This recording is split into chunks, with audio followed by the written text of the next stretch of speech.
Welcome to episode 136 of the Grip Strip podcast, the What a Clusterfuck edition of the Grip Strip podcast. My name is Philip Matthew. I'm your host, and I'm with my very happy co-host, Josh Fine, avoiding the impending hurricane. He's in a different part of the state of Florida, so hopefully all will be safe for you there, Josh. But one thing that's for sure that is definitely safe is your Jacksonville Jaguars in the safe hands of Trevor Lawrence and his amazing quaff, and Doug Peterson going to Los Angeles and beating the LA Chargers of Anaheim, Alameda, and all other residing counties. I think you had more fans there than the Chargers had. You injured a couple of people.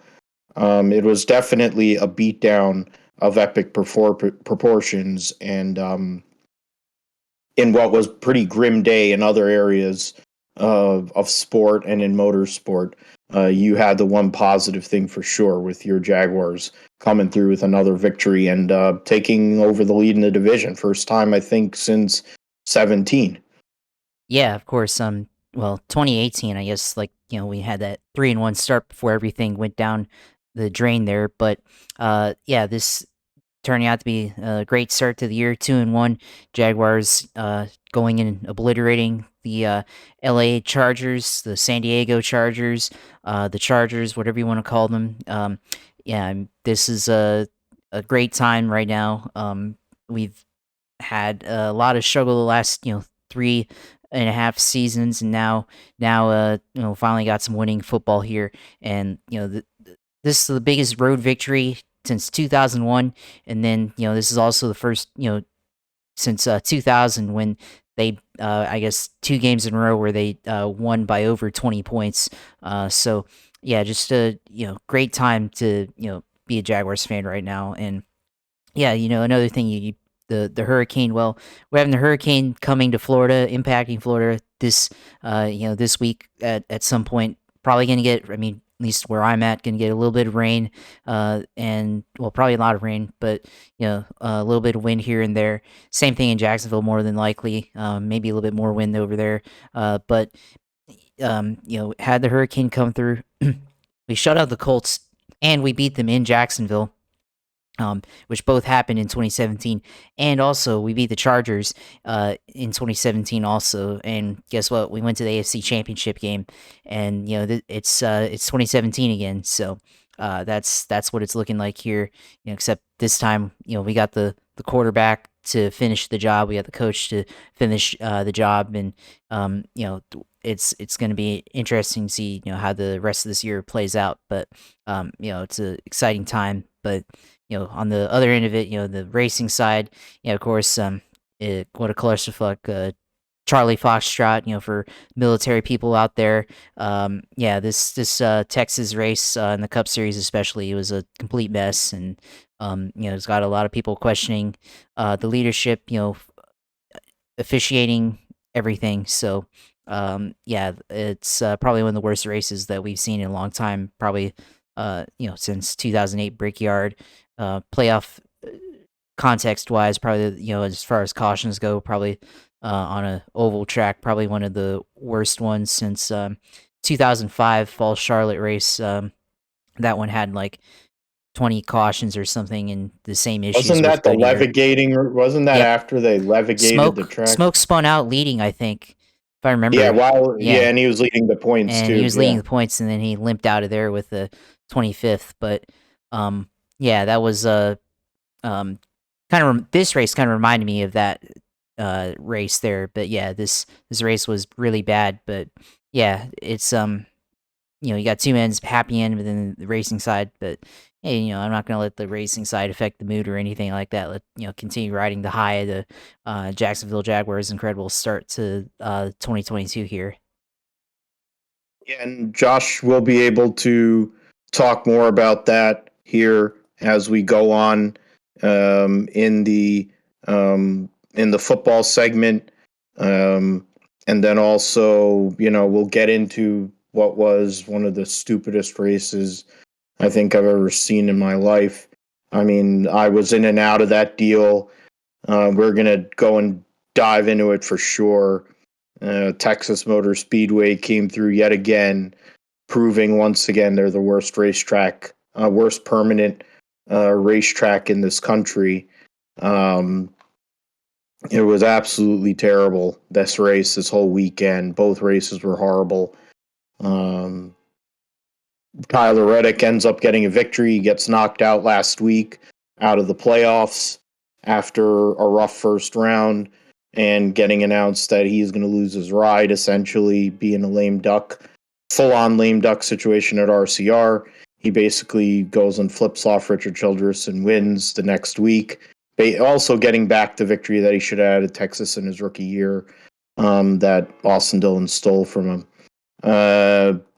Noah Gragson goes and wins a fourth in a row. Essentially, the way things are going, he's a favorite now to win this championship. He has so many points, playoff points, and now he's locked himself in.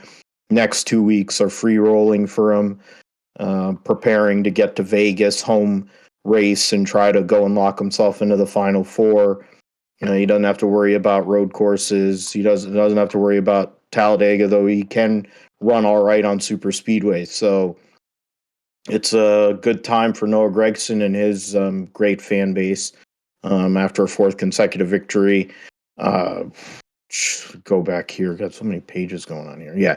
Jimmie Johnson announced his full-time retirement from motorsport today, and we'll kind of see or talk about what he may do. There's different speculation. There's more things that might be a little more obvious than others that he would do.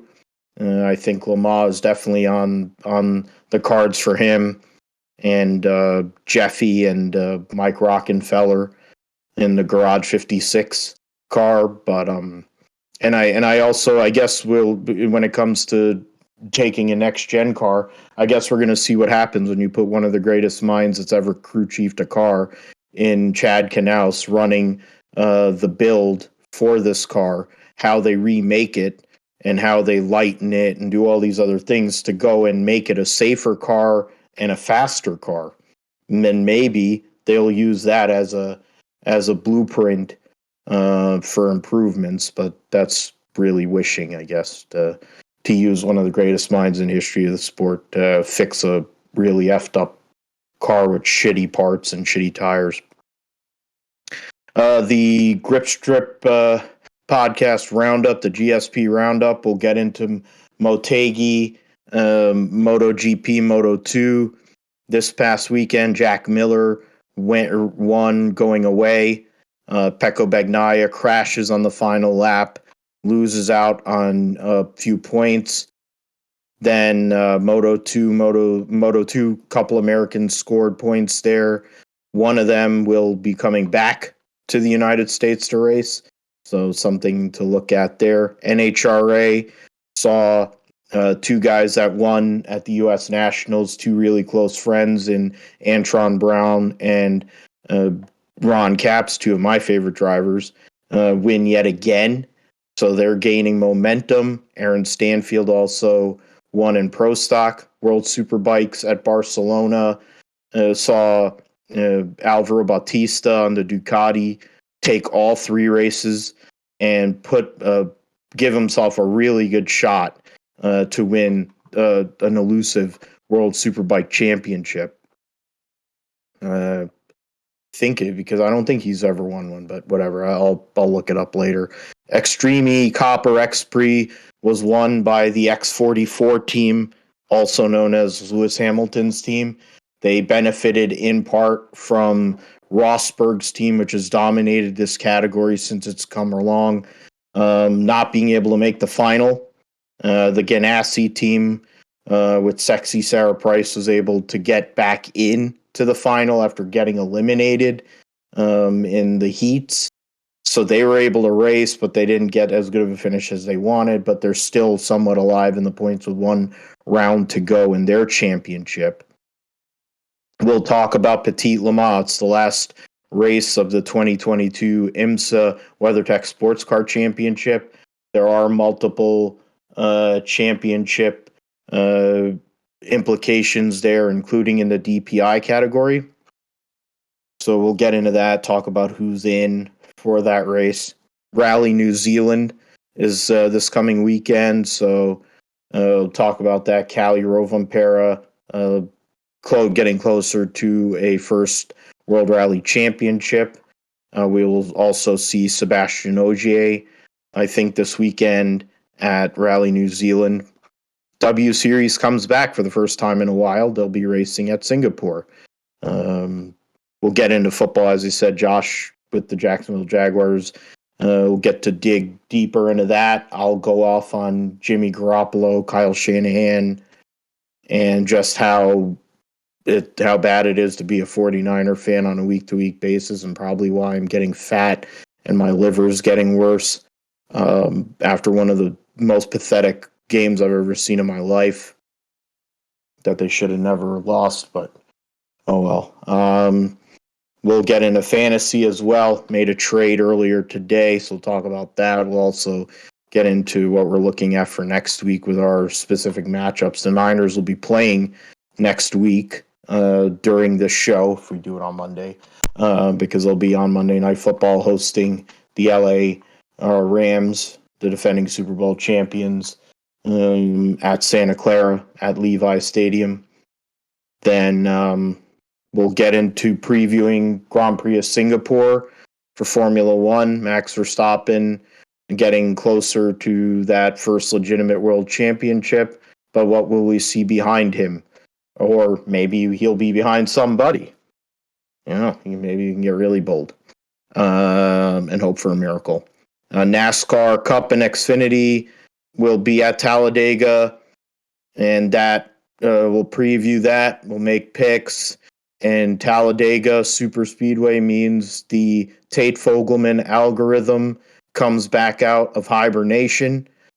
Josh is ready to go for that. He's been working on it. It's been hidden. We've been able to wake up Tate Fogelman's the Tate Fogelman algorithm, and we'll have that ready for you later on in this episode before Josh's sim segment and show close.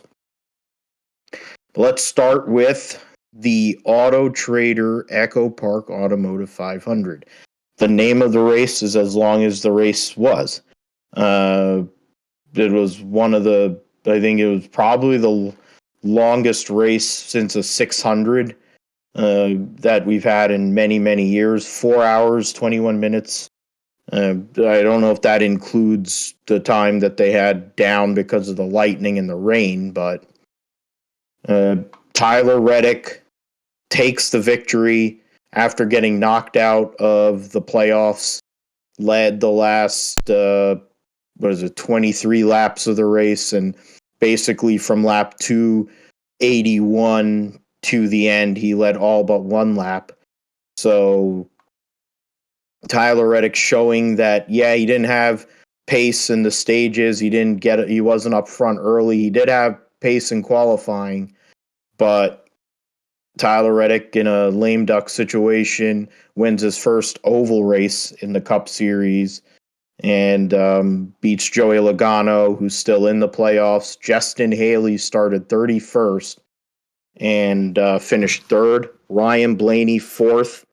He had his crew chief, Jonathan Hassler, and company there, but after not making it and getting that victory, they're all going to take 4 weeks off because of the loose tire from last weekend's race at Bristol.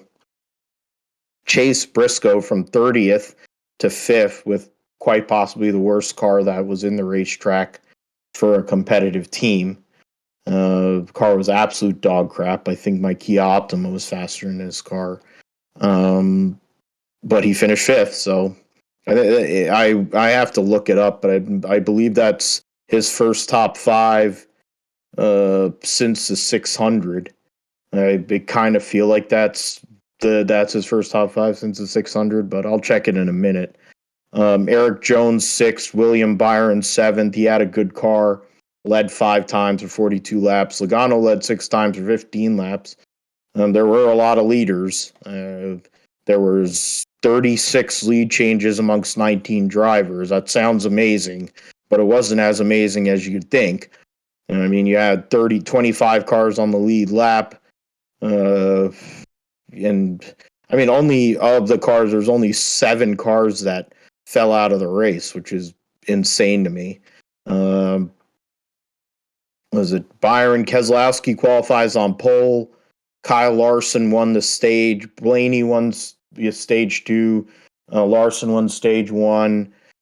Denny Hamlin won or finished second in stage 1. Had issues with William Byron. William Byron can be added to the list of all the people that Denny Hamlin owes one and never will. McDowell finished 11th, was leading when it was raining. They didn't call the race, of course, so he didn't get it, but he finished 11th. Decent car. The Trackhouse team had a good day. 12th and 13th solidified themselves points-wise. Corey LaJoie getting a top 15 finish. Austin Cindric finishes 15th yet again. He actually got stage points. He didn't get any stage points in round 1. They emphasized that whole deal. Bubba Wallace had issues with his car all day. Finished last car in the lead lap in 25th. Alex Bowman hit the wall, but was still running. Finished 29th. Chase Elliott had hit the wall with tire issues, I think, while leading.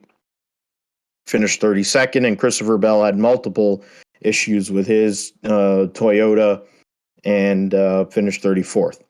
Kyle Busch was running 4th in the race and crashed and finished dead last. There was 16 cautions for 91 laps. There were numerous tire issues in this race. Yet again, you have the whole thing with Greg Stucker sitting there saying, "Oh, there's no excuses." He said it. They had a media thing, and he said there was no excuses, and then literally went off for another minute, making about 20 different excuses that none of them involved Goodyear and the tire that they bring to the racetrack. There was Kyle Larson quoted earlier in the weekend, saying they asked him, what should they do with Texas Motor Speedway? He said they should just go and demolish it and start over again. And I'm like, wow, paraphrasing. Yeah, Blunt Larson is back. Yeah, I mean, he went hard R and all that, but that one is going back to, kind of in between. He had a little bit of that when he was driving for Ganassi. He never really showed that much, but he that was the best quote of the weekend, other than Kevin Harvick, Martin Truex, Denny Hamlin going off on their soapboxes about how bad this car is and et cetera, et cetera. I mean, Texas Motor Speedway is the worst track. If you've listened to this show, if you've listened to me on other entities in the podcast realm, I have pontificated many times about how much I dislike this racetrack. It's literally one of the worst racetracks on planet Earth. It's essentially in a third world. I mean, the way that state is run and the way that state does things, you could make the same end. It's like being in like Saudi. So it's kind of like the Saudi racetrack because of how shitty it is. That's a hot take. But the fact is that track, they've reconfigured it. They had the banking and the transitions going backwards and goosage when they originally made it, so the transitions went the wrong way. Initially, they had bad drainage issues. Then they redid it. They had like crazy angles of people hit the fence. You had the untimely passing of Tony Roper. They left that alone, or let the track alone for a while. Then I think they repaved it or something. A couple of times they had repaves, and they've had issues with the corners and stuff because it's a shithole. Then before Goosage decided to quit, he had the bright idea in SMI with their genius since they do such a great job reconfiguring racetracks, let's go and make 2 different types of corners. So then they did that to there in Kentucky, and now Kentucky is growing weeds. And this is another place that should grow weeds or be made into a big pond so that they could have the Bassmaster Classic, or they should just go and make it a condominium complex. I don't care, whatever. It's just shouldn't be a racetrack anymore. And then on top of it, then they decided, we're going to start putting grip strip on there, PJ1, whatever you want to call it. I mean, it's grip strip for us because it's our show, but which has essentially ruined the Indy Car racing product they have there. They can't even run they can't run 2 grooves because of them putting the spray on the track. The NASCAR product is an abomination too. They can blame it on the next gen car. It's become the flavor of the month because the next gen car is not safe, which is obvious. Next gen car and the tires don't really work. The downforce, where they're getting the downforce from, probably is part of the reason why, and the fact that they're stuck in certain ride heights. I mean, you could read Rodney Childers. It's funny how Rodney Childers and Kevin Harvick have basically become the conscience of the sport, on their Twitter handles all of a sudden, because now they're eliminated. So they're like, fuck it.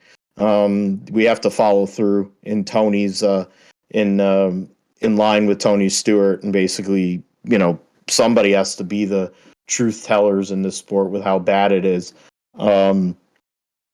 They talk about how little adjustments could actually help the car make it better in general, but they won't make those changes. That race was a joke. And for a playoff race to have a caution essentially every 20 laps, 15 to 25 laps, 30 laps is insane. Cody Ware had an enormous wreck, swapped ends in 3 and 4, slammed the wall head on. He had that angle. I mean, the angle, like if you understand the angle that he had, that's an angle that in the past has been very serious. He then basically beelined into the pit road. It's similar to Jimmie Johnson's wreck at the 2005 Brickyard 400, except he didn't have that swap ends part. He just blew a tire, slammed the wall, rolled off the wall, and went into pit road, and the car caught on fire. Knocked him out unconscious for a second.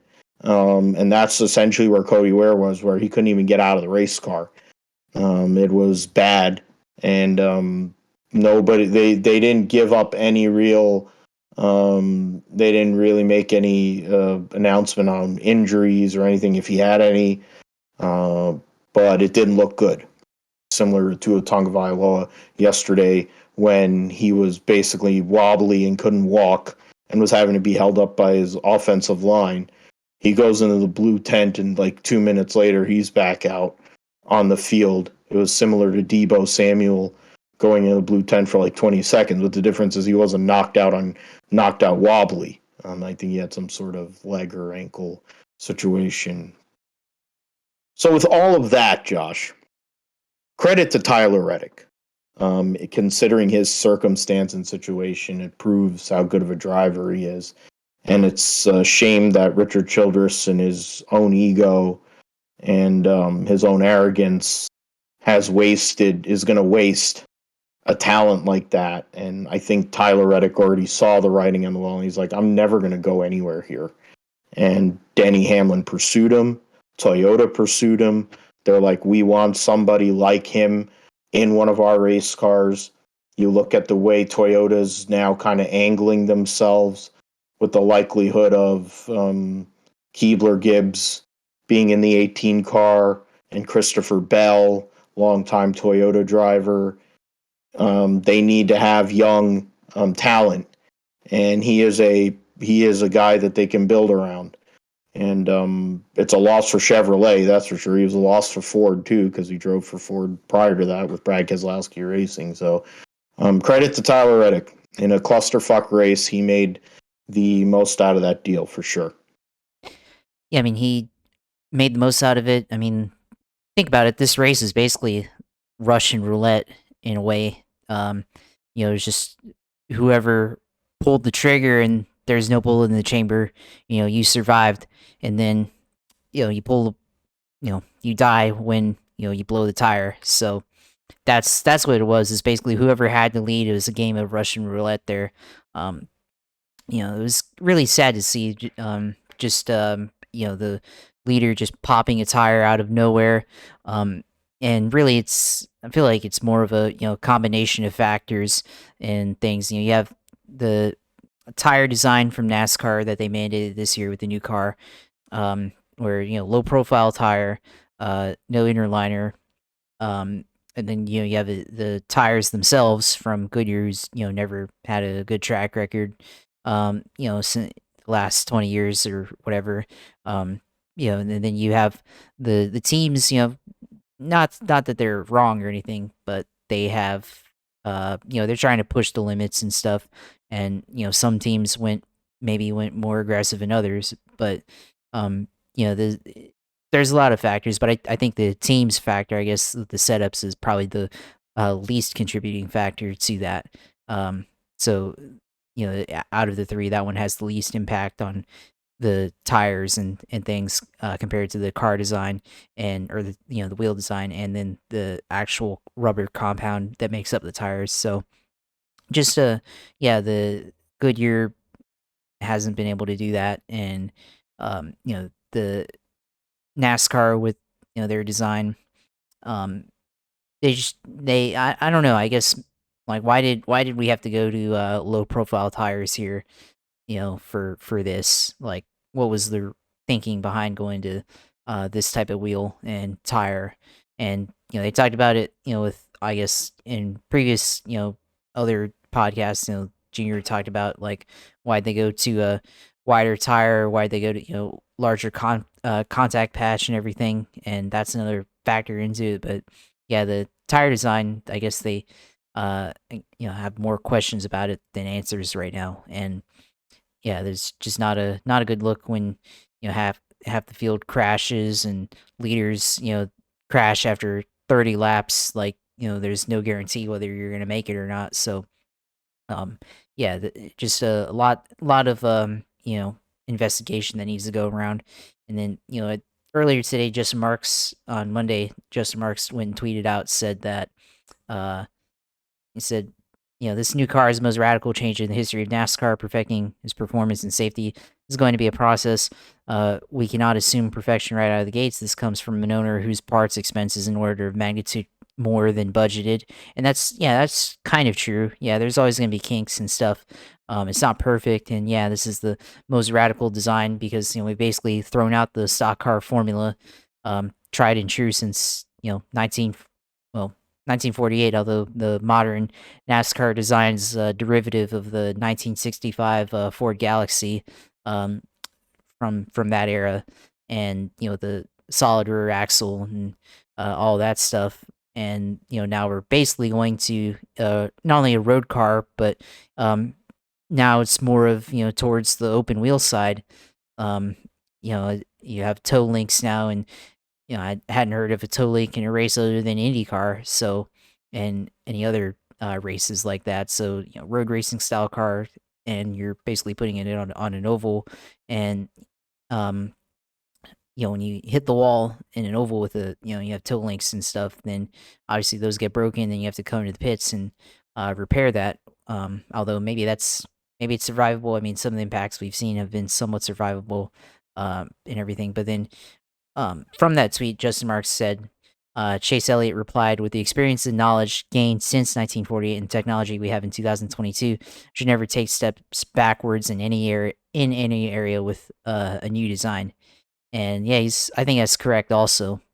Uh, there's things that can change, and like, maybe you go backwards in some areas, but like, the fundamental stuff, it's like, I don't know. I guess I think of it also like an airplane, right? You have an airplane design.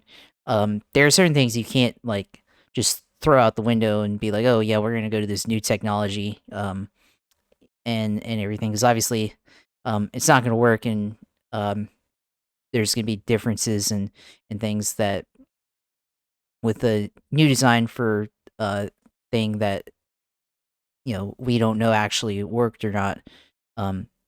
It's turning out that it's not been as great as what they thought it was, and so clearly there's it's almost like they didn't do enough testing on this product, NASCAR's next gen car, um, and before rolling it out. And I mean, it's like, yeah, they had 2 to 3 years of, I guess, development on this at the very least, and somehow we're gone through all these issues, the fires, the crash, stiffness of the chassis, um, and then the tire problems throughout the year. Uh, yeah, it's been an issue. It's been plagued and everything, and yeah, it's a lot of things that it looks like they've missed, and it's almost like we gotta go back to the drawing board here in the off season and come up with some kind of patch or some kind of rework, um, and everything. And I think in the positive sense, like at least Texas withstanding the other mile and a half tracks, like I said before, seem to be better in terms of racing, but then everywhere else is not good, and then you also have these issues, so it's almost like a net negative in a way, with with the next gen cars brought to the table. So yeah, just a lot of issues that this car that shouldn't be a part, shouldn't be in the series right now, and should have been worked out way beforehand, way before this season, and everything. So we'll see what NASCAR does, but the sad state of it is that we have to deal with these issues for the rest of the regular season and everything. So yeah, this thing was just bad overall there. But I mean, that's the main topic in of that whole race. Texas itself always being bad and shouldn't have repaved it or redesigned it. It was fine in 2016 the way it was, and everything. I think people got used to it and stuff, and they went and threw that out the window and brought a radical redesign with two different turns, two different banked turns, and now it's clear that it's bad, clear that they missed it with Kentucky as well. So yeah, that idea has gone out the window. So we'll see what they do with this next gen car throughout the rest of the off season, after November, and then also what do they decide to do in the future with Texas Motor Speedway. Yeah, I mean, it's all good points there. I mean, but and give credit to Reddick for being able to last. It was Yeah. an endurance test, and uh, last man standing. He was the one that avoided all the pitfalls and banana peels, as Kyle Busch called the grip strip, because it wasn't activated. And Yeah, it I was mean, Mario hell, Kart. Dale. Yeah, exactly. Like Dale Jr. talked about taking his wife out and in the whatever ride along deal, and he joked that he went and hooked the corner too hard, got in the grip strip, and it wasn't activated. And um, Amy went from having a good time to going and giving a stiff arm almost right to Dale's head, saying she didn't want to have anything else to do with this ride anymore. So it tells you when a wife doesn't like the grip strip when it's not activated properly, then you're pretty sure that most of these drivers aren't going to be a fan of it either, unless it's acting properly. So uh, I really don't know what it was. It's just sad, really. I mean, it's one of the crappiest racetracks on earth. I've said it over and over again. It's a terrible track. It's a terrible situation. You're opening and round of the playoffs with this race. I mean, Chase Elliott for the second round in a row has had issues. Christopher Bell, after having the points lead going into this round, um, will be at a deficit. I mean, it's Bubba Wallace is now at a disadvantage. Probably needs to repeat this his win at Talladega this coming weekend to have a chance in the owners' standings. I mean, there were so many things wrong this weekend. Not being able to, not enough practice, not enough time on the track. It's probably something where they might have to start really looking, and not just about how they have to re-engineer the car to make it safer and make it more viable and make it work in different racetracks and stuff, but they also have to look at how they run their weekends so that this car can actually, you can actually see what this car has going on and what it needs so that it can be changed or can be fixed. I mean, as it stands right now, even with the rough day, the 45 is only, what is it? Well, he's actually 17 points out of the cutoff right now. So that's a problem for the 23, the 45 car for Bubba Wallace. The driver points after this race, of course, Tyler Reddick gets his third win of the year. Likely, as of now, I mean, he has a good shot to finish fifth in points once they zero out all the points, I guess. I mean, they really should zero out all the points, put it back to where they're at the regular points number. I find that to be dumb.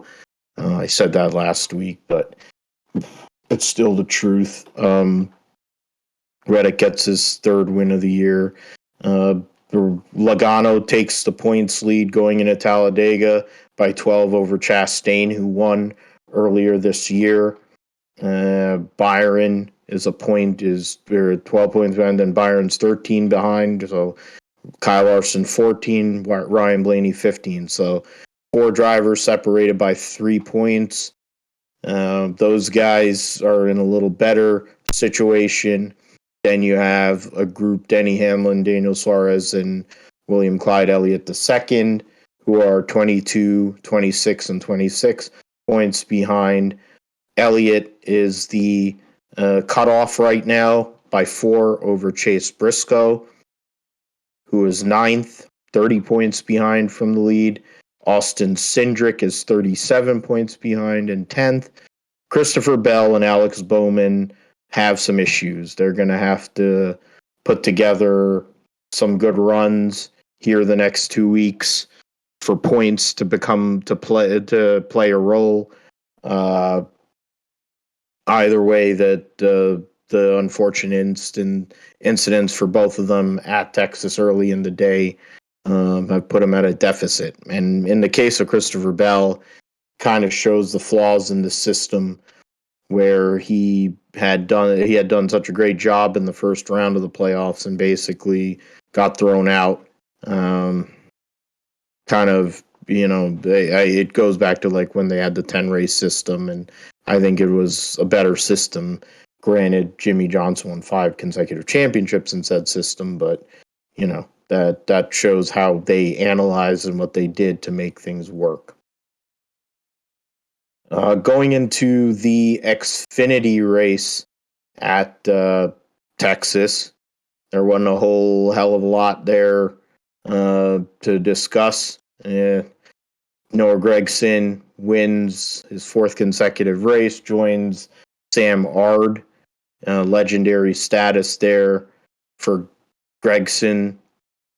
It looks like, they had an issue there in putting in John Hunter Nemechek. He had led 60 laps. He was the second highest lap leader. There was really 4 guys. It was Gragson led 85 laps. Allmendinger led 34. Nemechek led 60, and Daniel Hemrick led 12. So 4 guys led double-digit laps. They had 14 lead changes among 7 drivers, 9 cautions for 52 laps. So a total of 25 cautions for nearly 100 and near 150 laps this weekend amongst the 2 races. Noah Gragson locks himself into the round of 8. Because this is the last race of the round or the second race of the round of 12. Austin Hill finishes 2nd. Ty Gibbs, is this a playoff opener? That's right. It's a playoff Yeah, it's a opener. playoff opener here. Yeah. So yeah, he locks himself into the round of 8. Austin Hill, Ty Gibbs, AJ Allmendinger, Riley Herbst, Josh Berry, the top 6. Sheldon Creed, the first non-playoff driver, in 7th. Sam Mayer, Ryan Sieg, and CJ McLaughlin. Christ almighty. 8 cars finished on the lead lap. Ryan Sieg, first car, 1 lap down. His teammate, CJ McLaughlin, one of the worst people ever to drive a Ooh. race car. Somehow or another, he spun out early, as he always does, and somehow or another came back and finished 10th. Nick Sanchez finished 11th in the 48, Big Machine, Chevy, and Bailey Curry 12th, Stephen Parsons 13th, Tommy Joe Martins 14th, Jeb Burton 15th. So it kind of tells you what the hell happened. Bruckshot Jones qualified on pole, wrecked. I mean, there were only 21 cars running at the end of the race, so essentially half the field was out. Jeffrey Earnhardt wrecked 17 laps into the race. You had other people who had like engine and other issues. Emmerich was involved. There was a couple of big wrecks after the end of stage 2. One that involved John Hunter, Justin Allgaier, Hemrick, Brennan Poole, and Mason Massey and Bruckshot Jones, Josh Williams. So, and then there was, then there was another wreck. I thought there was 2 wrecks back to back. The one that had Landon Castle in it, so he's knocked out of the playoffs. Before I get into points, I mean, I guess you got to take your hat off to Gregson. He's put his head down and he's actually really serious here and really wants to prove that he isn't just a spaz that's into just being a weirdo dude on social media. He actually wants to be a champion here in this sport, and Petty GMS is very happy with their signing, for sure, and their hopes for what he can do in a cup car. But before that, it looks like he's going to be able to possibly go and win an Xfinity championship. Yeah, definitely. He's gonna go out and win an Xfinity championship here, possibly. I mean, he's locked in to the next round, so he doesn't have to worry about Talladega. And Talladega is still a track that can make or break your playoffs, depending on what happens and everything. And the fact that he actually gets to free roll at Talladega is really good for him, because now we can go into Talladega and kind of race without needing to worry about being conservative at all. You can go push as far as he wants to, throughout the race, and try to be aggressive and be up in the lead, for the most part. So we'll see what happens at Talladega, but he can go out there and take no risk and win Talladega for free, and then continue to add that point total, for the next round as far as playoff points go. So Andy, he's somewhat decent, pretty good at restrictor plate tracks too. So that's another element to it, and which we'll get into later. But Gregson continuing to get wins here in the Xfinity Series. We'll see. We'll see if he can go for 5 in a row, which it's been a long time. I don't know if we've ever seen driver win 5 in a row. I think 4 in a row is the most that any driver In has this won. series, it's 4 in a row with him. So, yeah, in this series, but I think in all of NASCAR, I don't know if we've ever seen 5 in a row by anybody. So that's a good one. I'm not sure what the longest streak. Harry Gant had the 4 in a row in the month of September. It's been tied, but never been broken, I guess.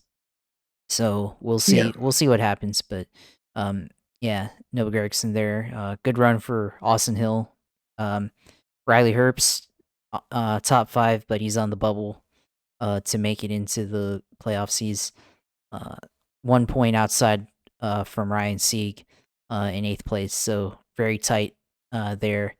The big one, we had the big one with Brandon Jones, Justin Allgaier, Daniel Hemrick all caught up in that accident. So tough deal for Justin Allgaier, but it shows the advantage that you can have, by having playoff points and winning races throughout the regular season. So on the other hand, Dale Hemrick's gonna have to go into Talladega and try to win the race, which maybe that'll be the game plan for Colleague Racing to get the former reigning champion into the next round of the playoffs by hopefully getting him to win the race. So we'll see what happens, but this race maybe not as controversial as the Cup race, but it's a typical Texas race that we've seen before in the past of the Xfinity series.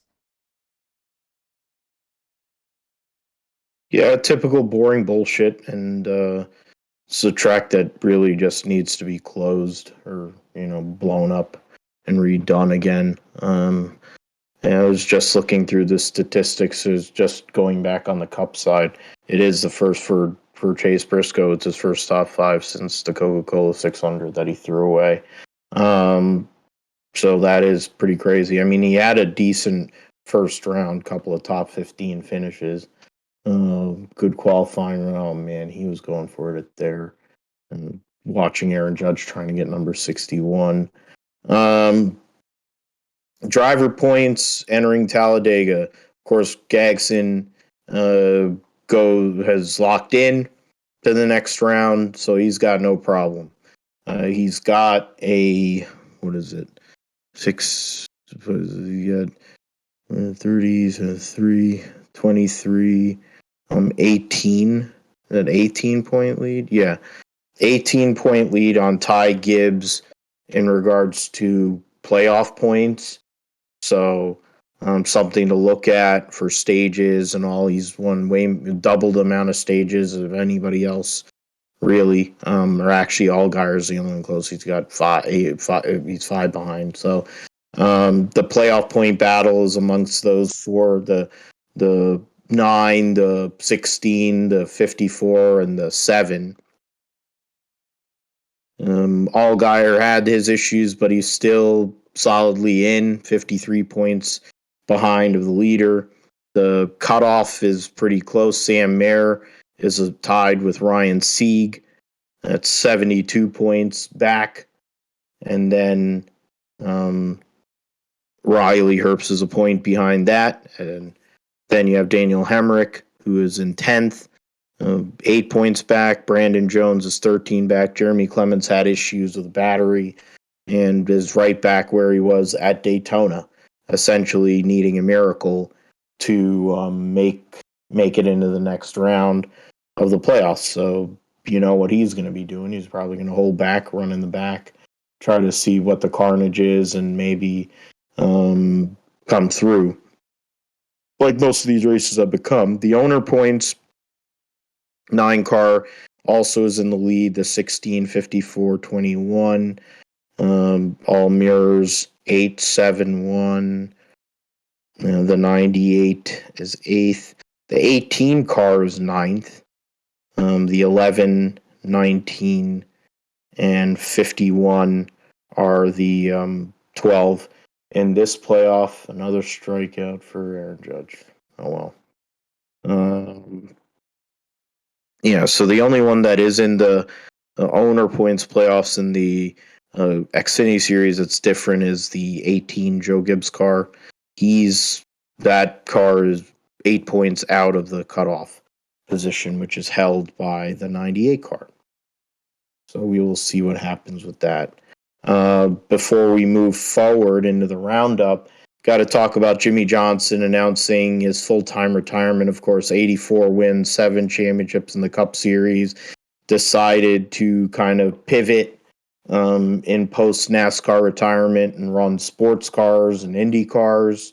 He had a dream of running Indianapolis because his hero is Rick Mears.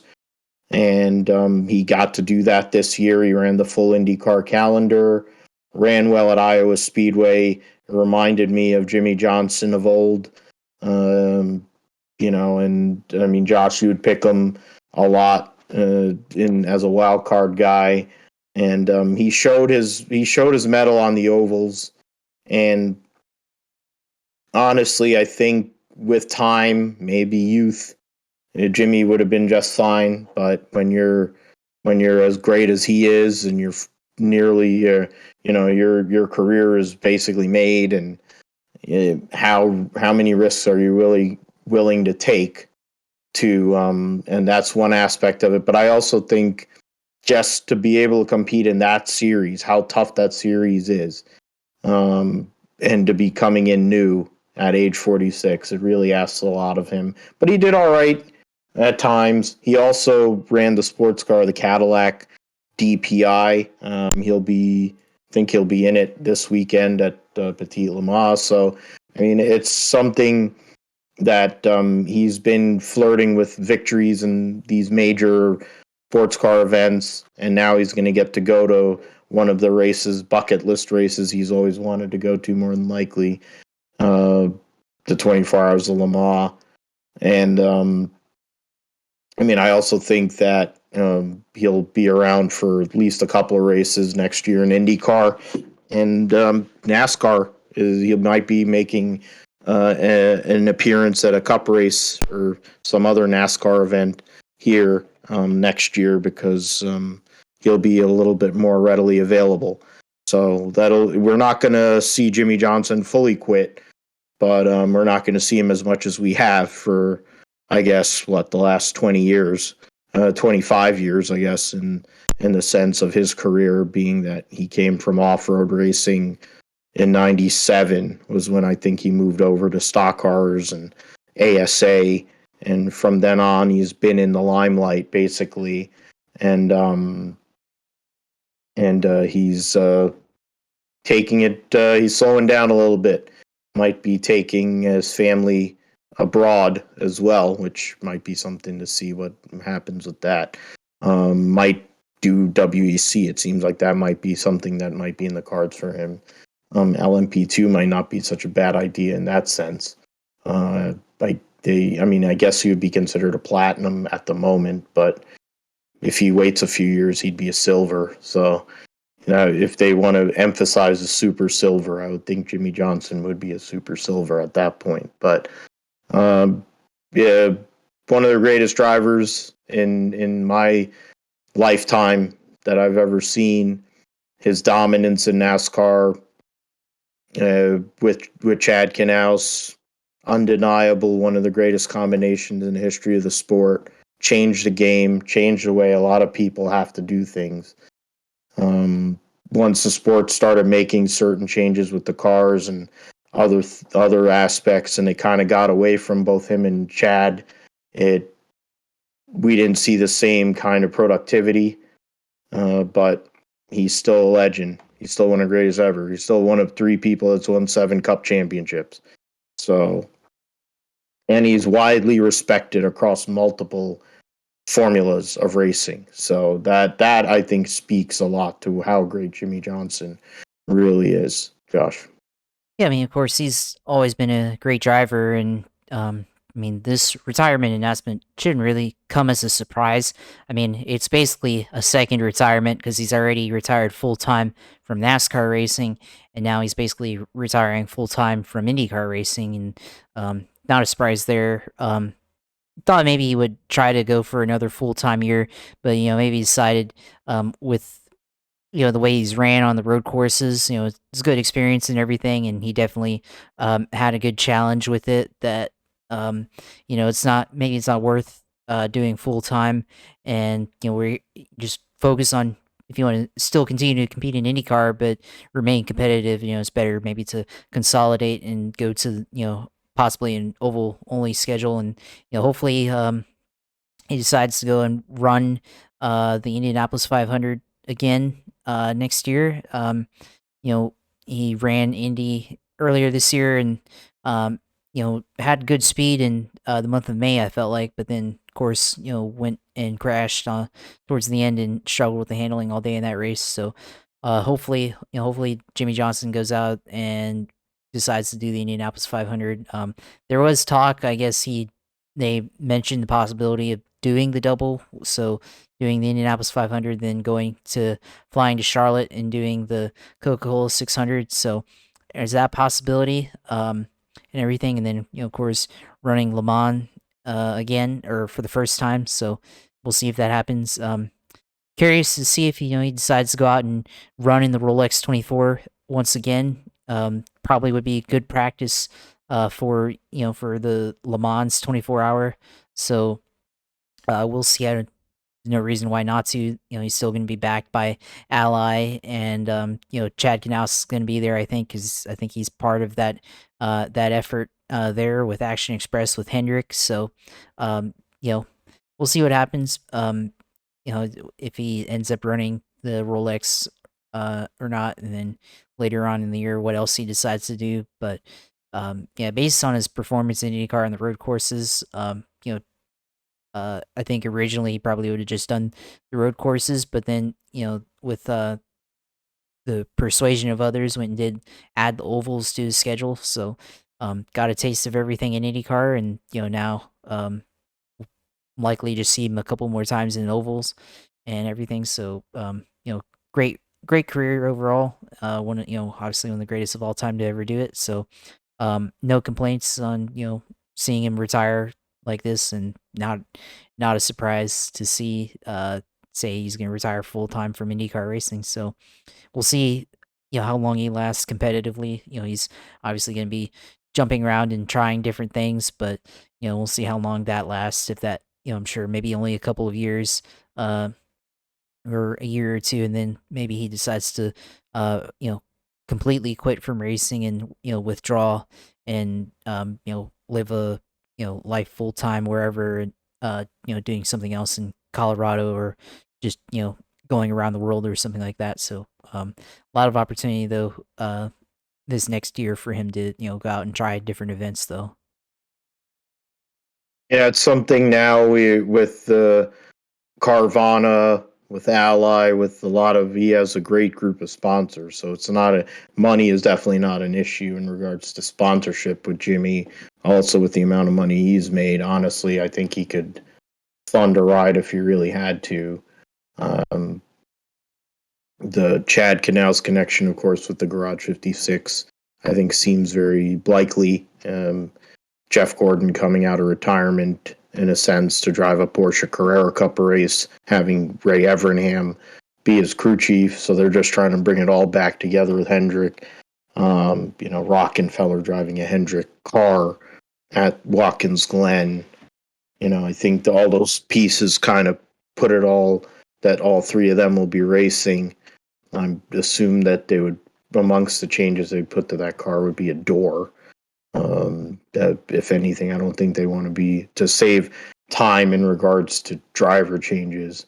I would assume they'd put a door in that car and make some other adjustments to that. I don't know about structural integrity. I guess because they do have that in the GT3 category with the doors, and also I guess they could do that. I would also hope he runs Indy and maybe Corvette. Who knows? Maybe Corvette brings extra car out there for the Rolex and lets Jimmie and Jeff and Rocky go out there and play around in like the GT AM or whatever. Because Jeffy, I think, is over 50. So theoretically, he could be considered a silver at that point. So that would be something to see. They could maybe call Scott Pruitt out of retirement, but he has a connection with Lexus, so can't say hi to my family at home in that sense. We'll move forward to the GSP roundup. Go with MotoGP first. Jack Miller, as I mentioned, dominated the race for Ducati. First win in a while for him. He's moving on, of course, to be teammates with the guy that finished second, Brad Binder, on the Red Bull KTM. Jorge Martin, Pramac Ducati, finished third. Marc Marquez qualified on pole, but had a bad start. Finished fourth. Miguel Oliveira, fifth. Luca Marini, sixth. Maverick Vinales, seventh. Points leader and defending world champion Fabio Quartararo, eighth. Enea Bastianini, ninth. And Marco Bezzecchi, 10th. Johan Zarco had kind of a non-weekend of sorts, finished 11th. A couple other Yamahas actually scored points. and other Hondas scored points. It shows that people that were big guys had issues, like for Alex Rins, who crashed out of the race, and then Pecco Bagnaia, as I mentioned, crashed out on the last lap while running ahead of, or running just behind, I think, of Quartararo there. Standings going to Thailand this coming weekend for MotoGP. Bagnaia is behind by 18 points. Alicia Spargaro is 25 points behind. Enea Bastianini is 49 points behind in fourth. Jack Miller is 41, 60 points. Yeah, 60 points out in fifth. Binder's in sixth, the further 11 points back from that. So, what is it? 4 more rounds to go here in this championship. Quartararo is not out of the woods by any means. Speed's been an issue. Consistency with the bike, especially in qualifying, been an issue for Quartararo. But Bagnaia, if he doesn't win, he crashes. And that's really why he's still in the lead, because Quartararo, if he's only had 1 non-point score all year, or 2 non-point scores the whole year, versus Bagnaia, who has had 1, 2, 4, 5 non-finishes, and then 1 15th place, which is 1 point. When Quartararo finishes, he essentially finishes in the top 10. So that probably plays a big part in the results there and why the standings are the way they are. In Moto 2, wow, that's Moto 2 team Mark VDS Racing at Issues of Fire. That's not good. Ain't good at all. And then in the race itself, the Ayagura gets a home victory over Augusto Fernandez, who's going to MotoGP for Gas KTM. Alonso Lopez finished third, Jake Dixon fourth, Chantra fifth, and Cameron Beaubier finished 11th, just out of Joe Roberts. I mentioned, and then Sean Dillon Kelly finished 19th. I mentioned Cameron Beaubier because after 2 years in Moto 2, he's going to come back to the Moto America Championship, and it could be on his old bike, essentially, going and replacing the outgoing champion, 2-time champion, Jake Gagne, who has taken over from...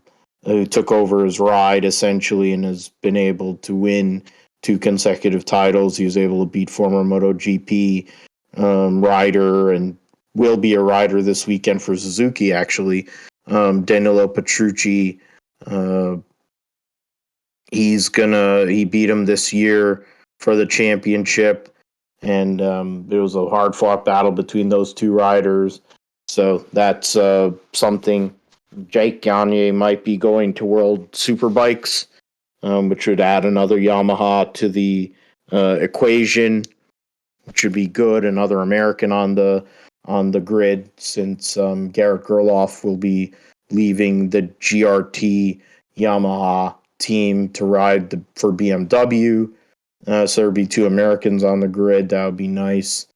He'll also have Remy Gardner coming, taking over the ride that Garrett Gerloff has had for the last few years at that Yamaha team. So something to see in regards to World Superbikes as we go on in MotoGP, Moto 2. In the points for Moto 2, Augusto Fernandez is up by 2 points on Ayagura. And then there's a huge gap, 23... 3, 57 points on Aaron Canet in third. Celestino Vietti had a really good start to the year and then has dropped off the map essentially after he's only had 3 point scores. I mean, he had scored in every race the first, 6 of the first 7 races he scored, and 8 of the first, 7 of the first 9. And then basically the bottom fell out for him the same time Augusto Fernandez took off, along with Ayagura. So it's interesting Ayagura is not going to get the call up to MotoGP, but I guess he'll be a favorite for next year in Moto2. We'll get into the NHRA, Betway NHRA Carolina Nationals. So Antron Brown beat Justin Ashley in Top Fuel with a 367 with a 335.73 miles an hour. Also got him on the tree. Ashley had a 367 with a 1 with a slower speed, but Antron had 200ths off the line, so that was the difference there. And going into the funny car class, Ron Capps defeated Alexis DeJoria, got her on the tree. Issues with the smoke in the tires there, not really having full grip. 396 with a 267.32 miles an hour. Beats DeJoria. Ron Capps also got John Force in the semis. DeJoria beat Matt Hagan in the second in the semis after getting a bye he had a free run in the second round and smoked the tires.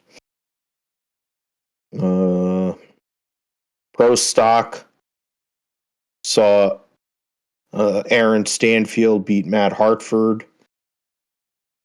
Great tree, 0 and 18 on the line, 656 with a 210.21 miles an hour over the slower and losing 656 with a 209.82 for Matt Hartford. It says Pro Stock Motorcycle. Pro Stock Motorcycle wasn't there. Pro Mod was, though. For whatever reason, they don't have a final result. The standings heading into the next race in the calendar, trying to see what that one is. The next race will be this weekend at the Midwest Nationals at Worldwide Technology Raceway in Madison, Illinois. Good thing I checked that. Justin Ashley leads the top fuel points by 43 over Antron Brown, 52 over Brittany Force. Mike Celine is 54 back. Steve Torrance is 105 points behind in 5th. Right now, there's 12 cars in the playoff, but essentially, it's the battle is amongst those 5 right now for the top field title. In funny car, Robert Height has a 27-point lead on Ron Capps, 60 on Matt Hagan, 74 on John Force, 104 on Bob Tasca. In Pro Stock, Eric Enders has a 64-point lead on Aaron Stanfield, 97 on Troy Coughlin Jr. Greg Anderson's 109 back. And, wow, they have Tracy Morgan on the Manning cast. How are they able to even keep them under control? That's something. Joey Gladstone leading the Pro Stock Motorcycle points by 29 over Matt Smith, 42 over Steve Johnson. So there's 7 riders under 100 points, 8 counting Jerry Savoy are just over 100 points out So that's something to see at St. Louis this weekend. I have to go and add that here in a little bit. And that's so right at Louis. Yeah, so that's what we'll see. We'll talk about that next week on the GSP for them. In regards to World Superbikes, this past weekend they were at Catalunya, which saw Alvaro Bautista win all 3 races. This weekend in race 1, Alvaro Bautista won by 8.6 seconds over Johnny Ray. Garrett Gerloff getting a first podium of the year. Michael Ruben Rinaldi 4th. Toprak Razgatlioglu finished 5th. Iker Lecuona, who qualified on pole for Honda, the Spanish rider, finished 6th. Trying to go and see over there who else. Anybody else? I have Scott Redding, Michael Vandermark. Right there. In the Super Pole race, Alvaro Bautista beat Ray and Lowe's, the Kawasaki teammates. Razgatlioglu was 4th. Michael Ruben Rinaldi was 5th. Garrett Gerloff finished 10th. And then in race 2, Bautista over Ruben Rinaldi, Razgatlioglu, Ray, Bassani, your top 5. And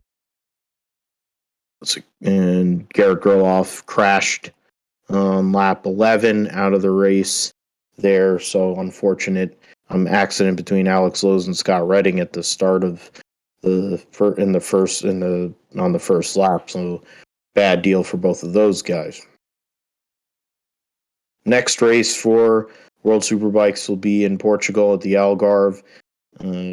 Right now it's 659 points between Bautista and Razgatlioglu. 59, and then you add another 8, so 67 to Johnny Ray for the battle for the World Championship there. Gerloff is 11th in points, 7 out of 10th with Javi Vieje, who is in 10th. It might be a little bit harder for him to go and get back up there to the guy he's replacing, Scott Redding, not Scott Redding. I think he's replacing. I forget who he is replacing, but he is going to BMW next year in World Superbikes. So that's something to see. Baz keeps fun over here. Redding, Rinaldi, KTM lands World Superbike. Yeah. So yeah, that's what it is. So Remy Gardner, GRT, Yamaha, and then Gerloff is going to replace Eugene Laverty. There you go. The next piece of news is the Extreme E Copper X Prix in Chile this past weekend, which was pretty interesting. A lot of issues, controversy, penalties took place, but the short version of it is after the final, the X44 team of Sebastian Loeb and Cristina Gutierrez gets the victory over the Spanish duo of Leila Sanz and Carlos Sainz, and Jutta Kleinschmidt and Nasser Al-Attiyah for the Abt Cupra team. Jutta Kleinschmidt actually was out of the car and had a sub because she had issues in practice. Sarah Price and Kyle LeDuc for Hummer EV Chip Ganassi Racing finished 4th. And then Emma Gilmore and Tanner Faust for the McLaren team rounded out the 5 that made the final. The Ganassi car made it in because the Nico Rosberg team, who was in the final, had issues and wasn't able to make it into the race. So what would have been basically an insurmountable gap is somewhat within reason. The Rosberg team has a 17-point lead on the Lewis Hamilton team, and then it's 23 for the Spanish Sands and Sainz team, and what is it, 53? So it would be 28 points to the Ganassi team, Price and LeDuc, and those are your 4 that I think are still eligible, because I'm not really sure how the points work. So it doesn't seem to clearly explain how the points work in this series. So spotlight. Oh, there you go. Table. Yeah, so that doesn't really do anything. I'm trying to understand how they have whatever points. Doesn't do that. What a great website. Whatever. I guess we'll find out what happens the next race there. Katie Munnins and Timmy Hansen for the Andretti United team is only a point out of 5th. So that's something to look at for the next race. Explore history, news, sustainability, watch. Yeah, the next race is a couple months away. Yeah, so maybe by then I'll figure out how the hell to give up points. Go to the IMSA Petit Le Mans this weekend, the last race of the DPI era before they move to the new GTP format, the LMDH category. So that'll be an interesting race, interesting to look at. 48 car field this weekend for Petit Le Mans. In terms of the championships, GTD Pro is basically decided. Campbell, Matthew, Jaminet in the number 9 FAF Porsche just have to start to win driver and teams. Otherwise, every other championship is still in play to some point. They have the Konica Minolta Acura team and the Meyer-Shank Racing Acura. 19-point lead by the 10 over the 60. The 10 team had a 19-point lead last year and still lost the championship to the Whelen Engineering Cadillac team. Looks like did Saquon Barkley score, or is there a hold? Somebody like finally got a touchdown? Yeah, it looks like Saquon Barkley scored a touchdown. Yeah. Oh, damn. Wow, that was a great run too. It's 12 and they're waiting on the extra point to 13-6 Giants. LMP2 John Ferrano has a 33-point lead over Dwight Merriman and Ryan Dial. Then for drivers, but then the Tower Motorsport 8 that Ferrano drives trails a 51 Pierron Matheson team by 19. So that'll be interesting to look at in that series. The 74 and the 74 Riley Motorsports car and the 54 Core Autosport car are battling again this year. But the difference is the 54 is in the lead by a lot over the 74. Gar Robinson, who won the title last year, is well behind John Bennett and Colin Braun. And so that'll be probably the 54 winning another title. They've been successful in different categories in the series. GTD, top 4 teams, 140 points separated. Roman DeAngelis separated the top 4. Roman DeAngelis and the number 27 Aston leads Stephen McAleer and the number 32 Mercedes by 45. Ryan Hardwick, Jan Halen, Wright Motorsports, Porsche, 57 points. And then Philip Ellis, Russell Ward, 57. Winroad, Mercedes, 140 points back. So that'll be hard to... I mean, even with the points in between at different time points during the race. And then there's the Endurance Cup Championship. So that'll go down to the wire. Something to see. So there will be 7 cars in the DPI category.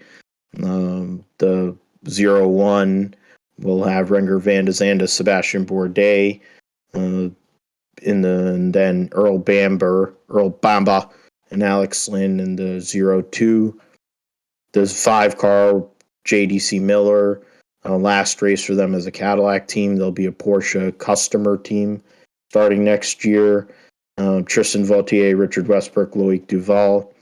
The points leading Koenigsegg Minolta Acura with Ricky Taylor, Philippe Albuquerque, and Brendan Hartley, the Toyota factory driver, will be their 3rd driver in this race.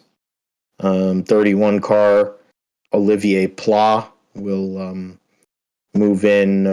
They made a change, I think, for next year. Pippo Durrani will be joined by Alexander Sims next year at the Whelen Engineering Cadillac team. There will be the 2nd factory car in the GTP category. Mike Conway, another Toyota driver, will be the 3rd driver. Mike Rockenfeller, somebody I mentioned multiple times so far in the show. Kamui Kobayashi, Toyota driver. And Jimmie Johnson will make up the 48 Ally Cadillac. And then the car in the championship, Oliver Jarvis, Tom Blomqvist, and Elio Castro-Neves, Meyer Shank Racing, AutoNation, Acura. So we'll see how that goes with that team. There are 7 cars in LMP2. Ferrano, Louis Delatraz, Rui Andrade, Tower number 8. Stephen Thomas, Josh Pearson, Tristan Nunez, PR1 Matheson number 11. Dwight Merriman, Ryan Dial, Christian Rasmussen, Era Motorsports number 18. That's the car that people have to look at in regards to the drivers. Dennis Anderson, Fjordbach, Fabio Scherer, high class 20 car. Fritz Van Erd, Guido van der Garde, and Dylan Murray in the 29 Racing Team Nederland, Orica. And then the 52, Ben Keating, Mikkel Jensen, Scott Huffaker, PR1 Matheson wins car. That car is the one that is playing for the teams. My favorite would be the Dragon Speed car because it's Juan Pablo Montoya, his son Sebastian, and Henrik Hedman, the number 81. Trying to see here in regards to, I mentioned about LMP3. They're good for bringing out a lot of cautions. So that'll be something to look at.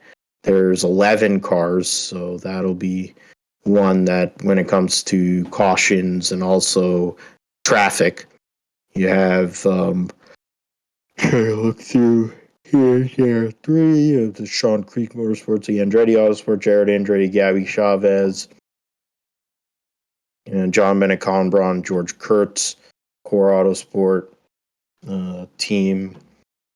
Then you have, and then Gar Robinson, Felipe Fraga, Van Berlo, Riley Motorsport team. In GTD Pro, there's 7 entries. The Corvette, number 3 of Antonio Garcia, Jordan Taylor, Nicky Katzberg. The 9, as I mentioned, they'll be the champion when they start the race. Campbell, Jaminet Nazar, Jack Hawksworth, Ben Barnico, Kyle Kirkwood, and the Vassar Sullivan Lexus. Ross Gunn, Alex Riberas, Tom Gamble, Harder Racing, Aston. Connor D. Filippi, John Edwards, Jesse Krohn, and the BMW M Team RLL entry. Connor D. Filippi will be a part of their GTP program. Daniel Serra, David Rigon, James Collado, Rizzi Competizione Ferrari, and then the WeatherTech Racing Mercedes with Maxi Book and Maxi Goetz, and then Mikhail Grenier will race. Why am I forgetting his name? The guy that the heck. Trying to go on GT to go over here and move through entry list. Trying to go through that to go through the points and then see full standings. I just want to go and figure out GT Pro. Cooper McNeil. That's who Cooper McNeil, the guy who his dad owns WeatherTech and whatever. He's not going to race this weekend. 16 cars in the GTD category, so the deepest class. Brian Sellers, Madison Snow, Eric Johansson, Paul Miller Racing BMW, Frankie Monicalvo, Aaron Teelitz, Richard Highstand in the Vassar Sullivan Lexus number 12. Ryan Hardwick, Zachary Robichon, Jan Halen, Wright Motorsports, Porsche. They're in the points battle. AF Corsa, Ferrari, Tony Vielander, Luis Perez Companc, Simon Mann, Roman DeAngelis, Maxime Martini, and James Harder Racing. That's going to be one to look at for the points. Mike Skeen, Stephen McAleer, Dirk Muller, Mike Skeen testing positive for the vid, knocked him out of the points chase earlier this year. Robert McGinnis, Corey Lewis, Jeff Westphal, Carbon, Lamborghini. You have Jaden Conwright, Marco Holzer, Don Yout, NTE, SSR, Lamborghini.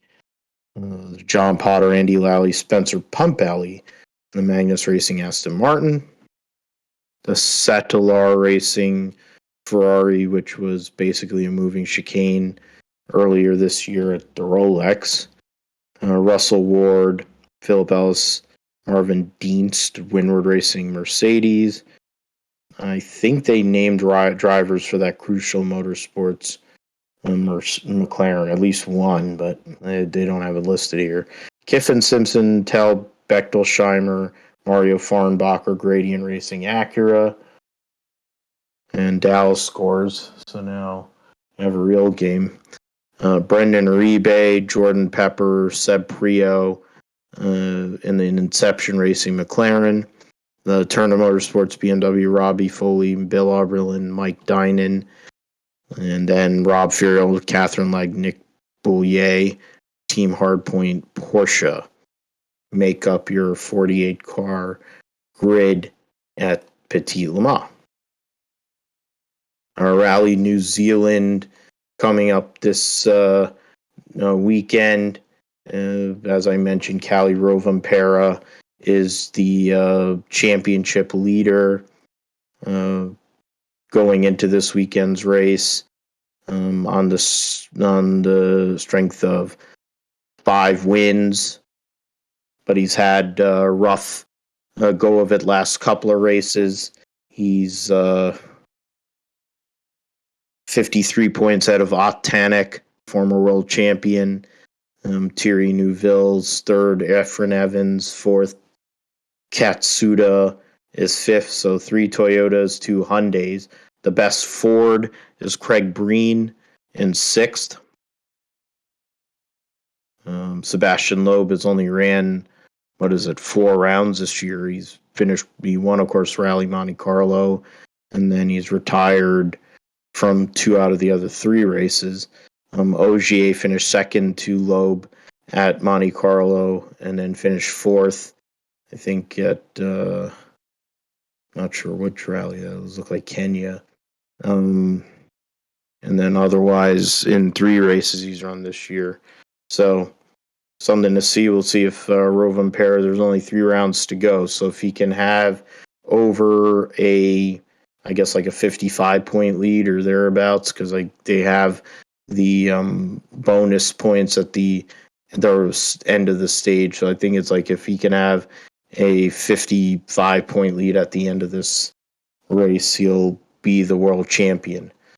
Something we'll look at next week to see if that actually happens. The W Series is not raced for a while. They were running during the European rounds.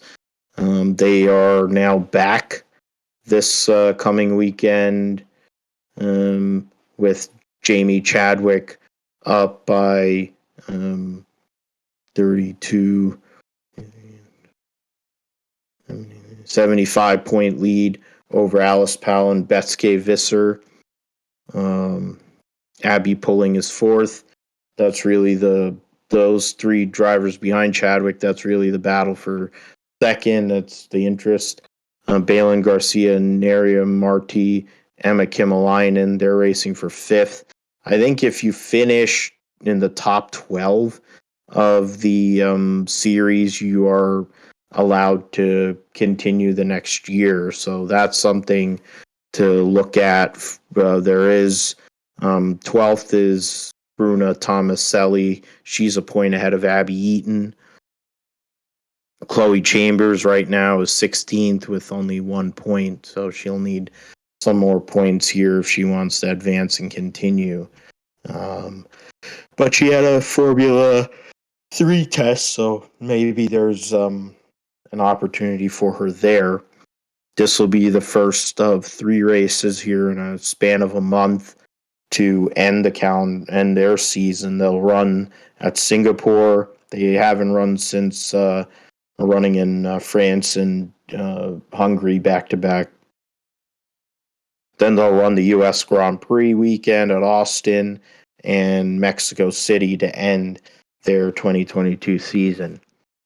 We'll see if Jamie Chadwick can continue her dominance, essentially the way that the points are right now. I mean, she will become a 3-time champion of the series, essentially by running the next few races. Josh, I'll open up the floor to you so you can wax poetic more about your Jacksonville Jaguars as I take a minute for myself here. The fact is, they did a great job destroying the LA Chargers. Justin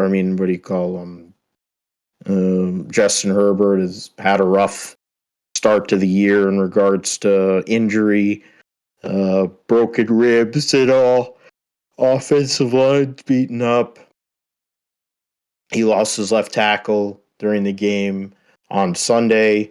You have he lost a corner. They lost a wide receiver, one of them things, and he's busted up. Austin Eckler's had a slow start to the year. He's kind of banged up, so it's not really looking great for a team that was on the brink of the playoffs last year. For Jacksonville to come from being only a 2 or 3 win team or whatever last year to now be a contender. It usually happens that way. Teams come from last to first. It's part of what the NFL does. It's where the parity comes in. But Trevor Lawrence is playing at that level, that elite level that so many people expected from him last year. But now he has the right coach, and they have players in place. Him and why am I forgetting his name now? Him and Christian Kirk have built a great chemistry together. And James Robinson, coming off of injury, is right back to what he was doing last year. Those 3 guys are the nucleus for what could be a long-term success. It kind of harkens back to the days of, Natron Means and Keenan McCardell and Jimmy Smith with Mark Brunell, or You can go back to when Fred Taylor was around, and I forget who the wide receivers were around those days. And Well, you had Byron Leftwich and David Garrard and stuff. So I'll give you the floor here for a few moments to talk about your team and how good they look so far after 3 weeks. yeah, I mean, talked about it earlier in the show, but this Jacksonville Jaguars team going out winning 38-10 over the Los Angeles Chargers. Yeah, they just flat out demolished them, like I said, and it's been interesting to watch this play out. First half they had them, defensive struggle kind of in the first half. Uh, early turnovers by Justin Herbert, interception off a play action pass to the running back. Devin Lloyd picked it up and returned it inside the 10.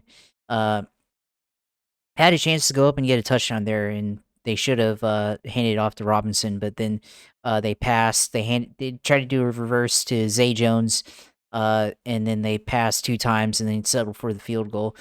So that was my only complaint about the game, is like maximizing the points, especially off of a big play in the red zone, or to start out in the red zone. So that's fine though. They still won the game. So 38-10 versus 45-10. Not gonna complain, but or 42-10, whatever.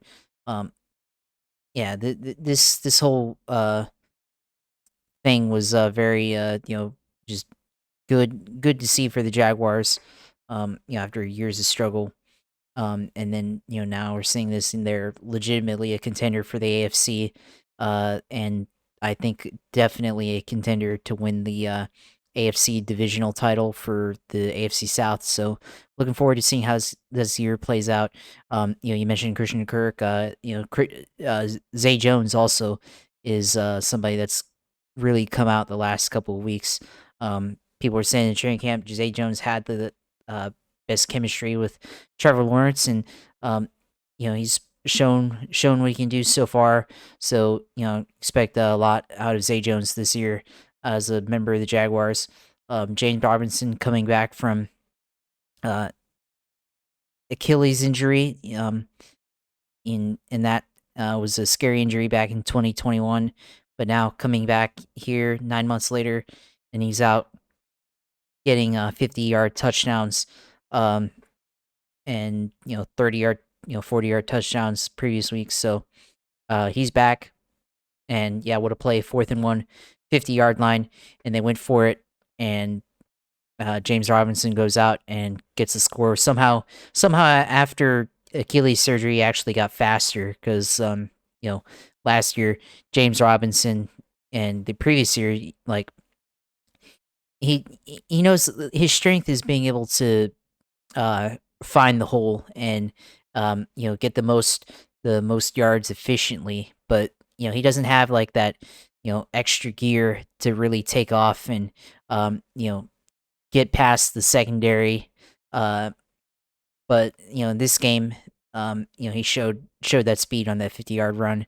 So when he's able to take off, maybe somehow got faster there after tearing his Achilles and get it repaired and everything. So really happy he's back and looking like one of the top running backs in the AFC and possibly in the NFL. So really happy about that.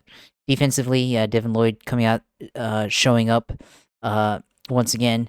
DeJuan Smoot showing up, forcing a fumble on Justin Herbert, and then Herbert recovered by Foye Oluokun, who I have in fantasy.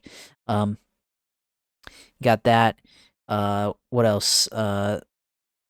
Defensively, good job in the secondary, batting passes from Herbert, good coverage all around for the most part. Herbert, was able to still look elite at times during the game, but overall there was just too much for the Jacksonville Jaguars, for the LA Chargers to overcome. So, great game all around, great game to be a part of. Yeah, just glad to see it. The Chargers, had a decision: should they have played Justin Herbert in the fourth quarter when the game was, already out of hand, and probably not a good idea, especially with QB injured, they could have put in the backup in Chase Daniel, but they decided not to. Somehow, decided not to do that, and was scrolling through Twitter last night, seeing some rumors floating around that maybe the Chargers coaching staff has already lost their locker room, which would be interesting to see after all the hype of Brandon Staley last year and their coaching. How he was somehow like the wonder kid of the NFL, or wonder kind, whatever. I, looking not so great after 3 weeks. So we'll see how they respond next week when when they play whoever they play. So all in all, Jacksonville Jaguars legitimately contender for the AFC South, and probably going to be one of the teams to beat in the the conference. So looking forward, I really hope we have a home playoff game this year, which I will do what I can to attend, just as I did the last time we had a home playoff game, and hopefully we go from there. Because looking at the schedule, next week against the Philadelphia Eagles, if they beat them, then they're absolutely legitimate, and they should. Honestly, if I were NBC, they should be flexed on a Sunday Night Football over the Chiefs and Tom Brady and the Bucks. Like, I think that's a better watch than Tom Brady, 45-year-old. Should have stayed retired. Tom Brady and the Patrick Mahomes and the Chiefs. I think that's a better game to watch. Playing at Miami more than likely, because they're not going to be able to play at their own stadium. We'll see. We'll see how it happens. It's a week from now and everything, but we'll see. But got that. And if the Jags do beat which I'm confident that they will beat the Jalen Hurts and the Philadelphia Eagles. They're absolutely a legitimate team. After that, they face the Houston Texans at home. I'm pulling up their schedule here in a second. They face the Houston Texans at home October 9, and then they go to let's see, they go Jaguars. I think they have an away game after that.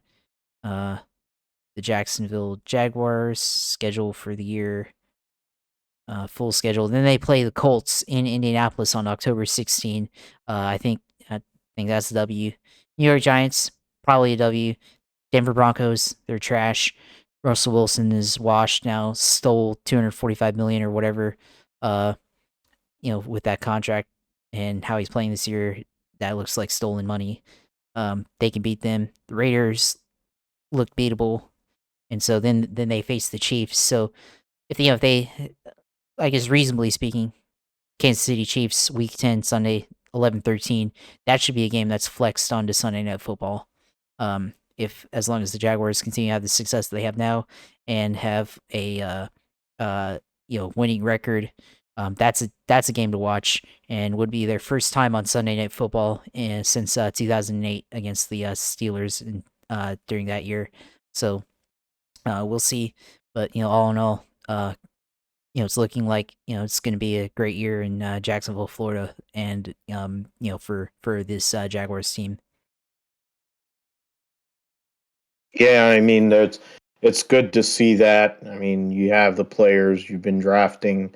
I guess the reclamation project for Balky finally figured out how to do it, but he also has a coach that he gets along with. It's the Balky and Doug Peterson masterclass.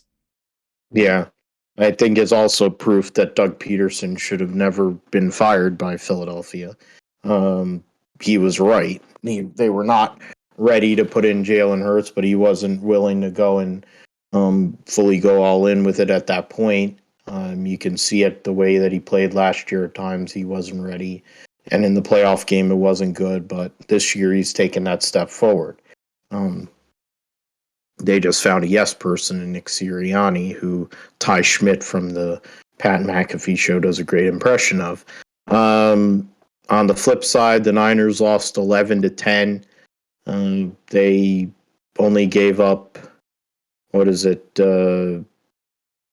6 points or whatever. They gave up one touchdown in the end, but Jimmy Garoppolo turned the ball over, gave up a field goal, He pulled an Orlovsky and ran out at the edge of the end zone.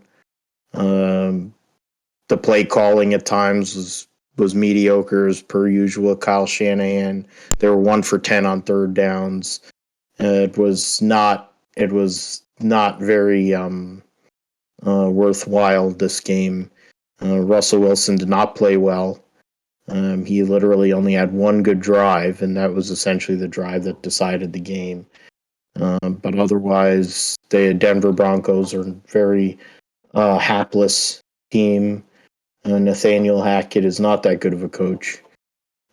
They have a good defense, I will give them that, but that's a lot to do with Vic Fangio and their last regime and going and drafting a lot of talent that they have there. They've picked up some guys. A lot of 49er guys are there now, same as Miami, ironically enough. And Miami is doing so great. So Jimmie's performance yesterday was inexplicable. But to be fair, that's what Jimmie is. And it's for all the idiots and pundits that shit on Trey Lance. That's why Trey Lance was drafted 3 overall. And they gave up 3 1s. Because the potential with him and the ability to stretch a defense, the ability to scare him with the legs when you're not running him right up the middle into the line, running him bootlegs, kind of the way that they run Russell Wilson, being able to kind of freelance a little bit, no pun intended. That's why they wanted him there, but Kyle Shanahan doesn't know how to handle that, obviously. He was trying to kill him the way they killed RG3 in Washington. So we'll see what happens next week during Monday Night Football. They have to come out and play well against the LA Rams. Over time, they've had the number of the Rams. But, of course, in that big spot last year in LA, they blew that game against the LA Rams in the NFC Championship game when they had a chance to advance to the Super Bowl. So we'll see what Jimmie has to offer. Trent Williams is out 4 to 6 weeks with a high ankle sprain. So I think time is starting to catch up with the great legend, best offensive lineman there is in the game, highest ranked offensive lineman ever in the NFL Top 100. Unfortunate incident because of a terrible play by Jimmie. Now he's hurt, so this offensive line, the depth of this offensive line is going to be tested. The running game is there with Jeff Wilson. Debo hasn't really had as much success out of the backfield, but he did get a touch there. He was able to score or whatever. And Brandon Ayuk is good, but you need better play from the quarterback position. He missed multiple balls to him, and he missed at least one to Debo and one to Brandon Ayuk. He threw in a triple coverage, trying to throw to Debo late in the game for no reason, and that essentially put the game away. So, I mean, dude's been in the league for fucking 10 years, and he throws at least 3 hospital balls a game trying to kill his receivers. So, I don't know what to do. I went a few weeks ago. I was really happy and I was really positive, but 1 and 2 feels a lot worse than 1 and 2 after that performance. But I guess we'll see what happens on Monday night. A lot of injuries going on here for the 49ers. Is that CeeDee Lamb? Oh boy.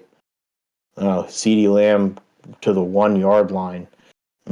So this is getting to be really spicy. 9:04 to go in the 4th. CeeDee Lamb gets let go free for whatever reason, and he almost runs into the end zone there in the process. So, pretty good job by him. So that is that. I was gonna talk about my fantasy football team right now. I'm leading. As long as I don't give a ball to oh man, I think they're going to say he was out of bounds because he got pushed out. But CeeDee Lamb had caught, or no, did they call it a touchdown? Yeah, they did. He literally caught that ball with one hand. CeeDee Lamb just caught the ball with one hand. And Joe just won the week, probably. I made a trade with Steven. He's a new player in this league, a friend of Vic's. One-handed catch. 1, 2. Yep, he had a toe drag swag. The aforementioned Christian Kirk is heading Steven's way along with Austin Eckler. I'm getting Joe Mixon from the Cincinnati Bengals and rookie sensation Chris Olave, who had 9 for 147 on 13 targets this week. Last week he had 5 for 80 on 13 targets. So essentially he's the favorite target of Jameis Winston. So we'll see what happens with that trade as it goes through. Of course, Cincinnati plays this week on Thursday night against the Miami Dolphins, who are now 3-0 after beating Buffalo Bills.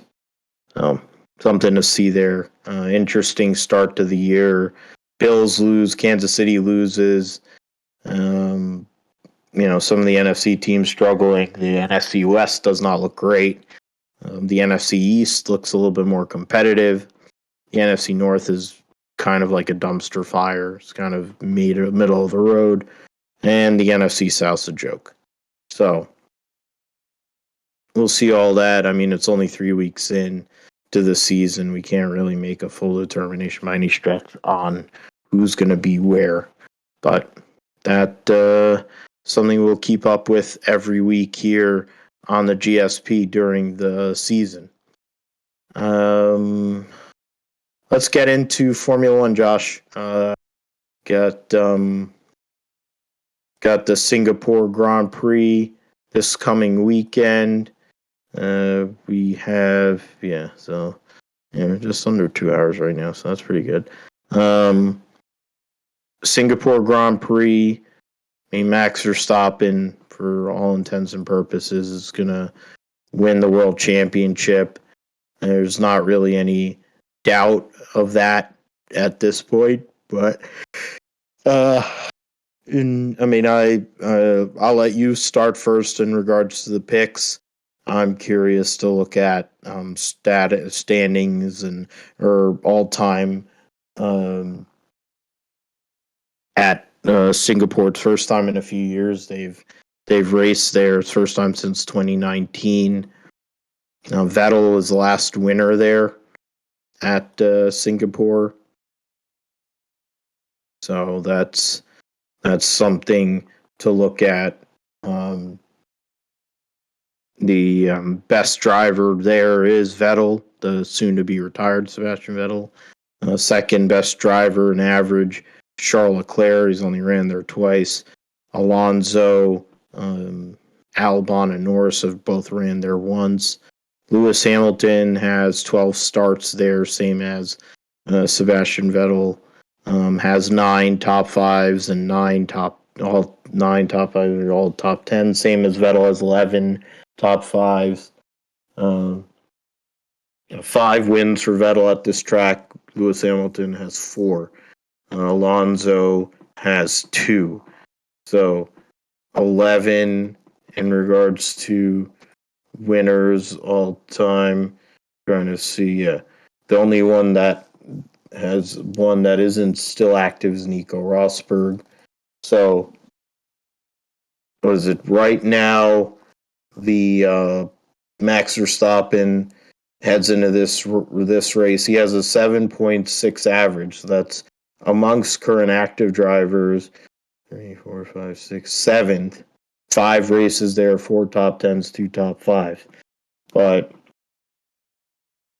I mean, I assume we're both making the same winner pick. Yeah, I Josh, think but Max Verstappen probably, and I mean there's a little bit of clinching here that could happen for Verstappen. Sky Sports, discussing possibility of Verstappen winning the championship here. If he wins the race fastest lap, Leclerc finishes eighth or lower, and Perez finishes fourth or lower, then he wins the championship. And if he wins the race without a fastest lap, Leclerc has to finish ninth or lower, and Perez finishes fourth or lower without a fastest lap, or fifth with the fastest lap. And the driver's title has only been won only once or twice before, with 5 races remaining. So it is an early look at what could happen if Verstappen decides to, or if he's able to clinch the title. Not sure how likely that could happen, but it's certainly a possibility. With Perez may be able to, maybe they give an order to Perez to, only race for fourth or lower. And with Ferrari, it's a given at this point that they're going to screw up the race strategy, or something's going to happen to Ferrari. So it's actually not all, uh, could happen. So not all out of the realm of possibilities that this could happen. But is it likely? I don't know. So we'll see. But as far as the podium, it's been a few years, so there's a lot of don't know what's going to happen. You're kind of going off of things that have happened this year. But I will actually pick Leclerc to finish third on the podium. And then based on what we've been seeing in F1, it's tough, but I'm gonna go with George Russell on the podium this weekend. And so Leclerc and George Russell finish on the podium behind Max Verstappen.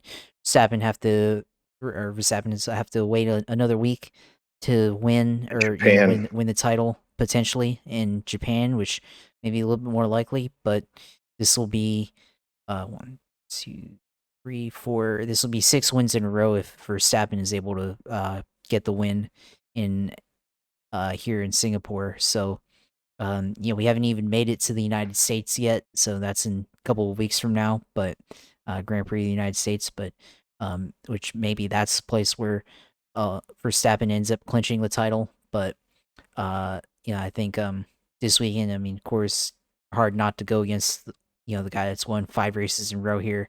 But otherwise, we're just trying to pick whoever else can be the best besides Verstappen. So we'll see what Mercedes, they can improve upon their last race, where Russell finished on the podium there, and Verstappen, or not Verstappen, but Lewis Hamilton finished in 5th. So we'll see what Mercedes can do. And if Ferrari cannot screw up the strategy for once this weekend, so we'll see. But yeah, it should be an interesting race. We haven't been there in a couple of years to Singapore. It's been almost 3 years now, so be interesting to see how it all plays out. After a long time and long absence, and how drivers have to get used to being on the circuit again, and all those intricacies that go into the race weekend. Yeah, I mean, that's something we'll see. What is your order? So did you say Leclerc for third or Leclerc for second? I initially said Leclerc third, but I'm going to change that and say second. And Leclerc second, George Russell third. Yeah, I think that's a little bit more likely. Okay, yeah, that makes sense. And worth. I mean, I'll go and echo the win for Phil. Verstappen to win. I will say Lewis Hamilton finishes second, and Carlos Sainz finishes third. Now, Checo Perez, in whatever hypothetical I have over here, Checo Perez finishes outside of the top 5, but Charles Leclerc finishes inside of the top 8, which means the World Championship would still continue to next week at Suzuka for the Japanese Grand Prix. But for all intents and purposes, Max Verstappen would be champion-elect for the Formula One World Championship. I know everyone remembers when Nigel Mansell won the championship at Hungary in August of that year, and they were still racing for, I think, another couple of months after that. And that was only a 16-round calendar. I think it was 5 races to go still after that. I'm trying to remember who the other one was, if it was either Schumacher or Hamilton, who locked it up that early. But I can't remember off the top of my head. Dallas just kicked another field goal. They're up 10 points in the 4th, for those people that are interested in that. I was just checking out the picks here since it was a picks channel. I was making corrections, and I had picked Tyler Reddick as a wild card. So that's so I guess theoretically I sort of pseudo picked the winner there. I mean, I did pick YRB, but I did have Reddick as a wild card. And honestly, Josh, you had MTJ as a wild card, and he was leading when he wrecked. Yeah. So was William Clyde Elliott. I think he was leading when he wrecked. So I think we all. I picked to win and MTJ for. Okay, so yeah. We'll see. We'll see. So I will say that this week's picks, starting with the Truck Series, are going to be a little more wonky. Now, to just give a preface to the Tate Fogelman algorithm, the reason it's named after Tate Fogelman is because the first ever algorithm pick that we did was for a Talladega truck race. Tate Fogelman won. Yeah, and you picked Tate Fogelman from the algorithm, or the algorithm picked, whatever way you want to put it. Tate Fogelman wins, wrecking across the line. And from then on, we've called it the algorithm, but at Daytona earlier this summer, or last month, I said we need to name it after him. Give it its own name, probably figure out a way to get Tate Fogelman on the air here on the GSP. But something we'll work on, maybe hopefully for the end of the year or something like that. But let's get into the Truck Series. 41 drivers for 36 spots, so qualifying actually will be somewhat interesting. Chevy Silverado 250. It'll be a double header. It'll be a really busy Saturday at Talladega. If the weather holds, if weather is all good, then there's going to be a lot of action for all the inbreds that go to that deal. Ty Majeski won, of course, at Bristol a couple weeks ago, locked himself into the Final Four. Chandler Smith is 24 points above the cutoff. Zane Smith, 21 points above the cutoff. Stuart Friesen, 9 points over John Hunter Nemechek. Christian Eckes, minus 13. Grant Enfinger, minus 15. Ben Rhodes, minus 18. Now, Ben Rhodes, of course, has won at Daytona. Grant Enfinger has won he's won at Daytona and Talladega in a truck. Definitely Talladega in a truck and Daytona in an ARCA car. Christian Eckes has good super speedway experience. John Hunter Nemechek, checkered history on super speedways, but he's driving for Kyle Busch, at least for the next 3 races. So for me, who do I go and pick? I'm trying to look at the entry list here for the truck race. Who do I pick as a winner? I am going to choose as a winner for this race. I am going to pick. Oh, maggot moron. Tim Vines is in this race. Oh boy. Or at least trying to. I'm going to pick Parker Kligerman to win this race at Talladega. He's going to be running double duty. They did win at Mid-Ohio earlier this year, the Henderson Motorsports outfit. My wild card pick for this race. Wild card really should be wild. I probably should have. I should have probably picked him, but I didn't. My wild card pick. I mean, Jennifer Ho. Wow, Jennifer Ho Cobb's actually going to try to qualify for this race. Good luck to her. I think there's vibes with Young's Motorsports since Spencer Boyd won a couple years ago here, and then Tate Fogelman won in the 12 truck. Of course, Spencer Boyd will be in the 12 truck this weekend.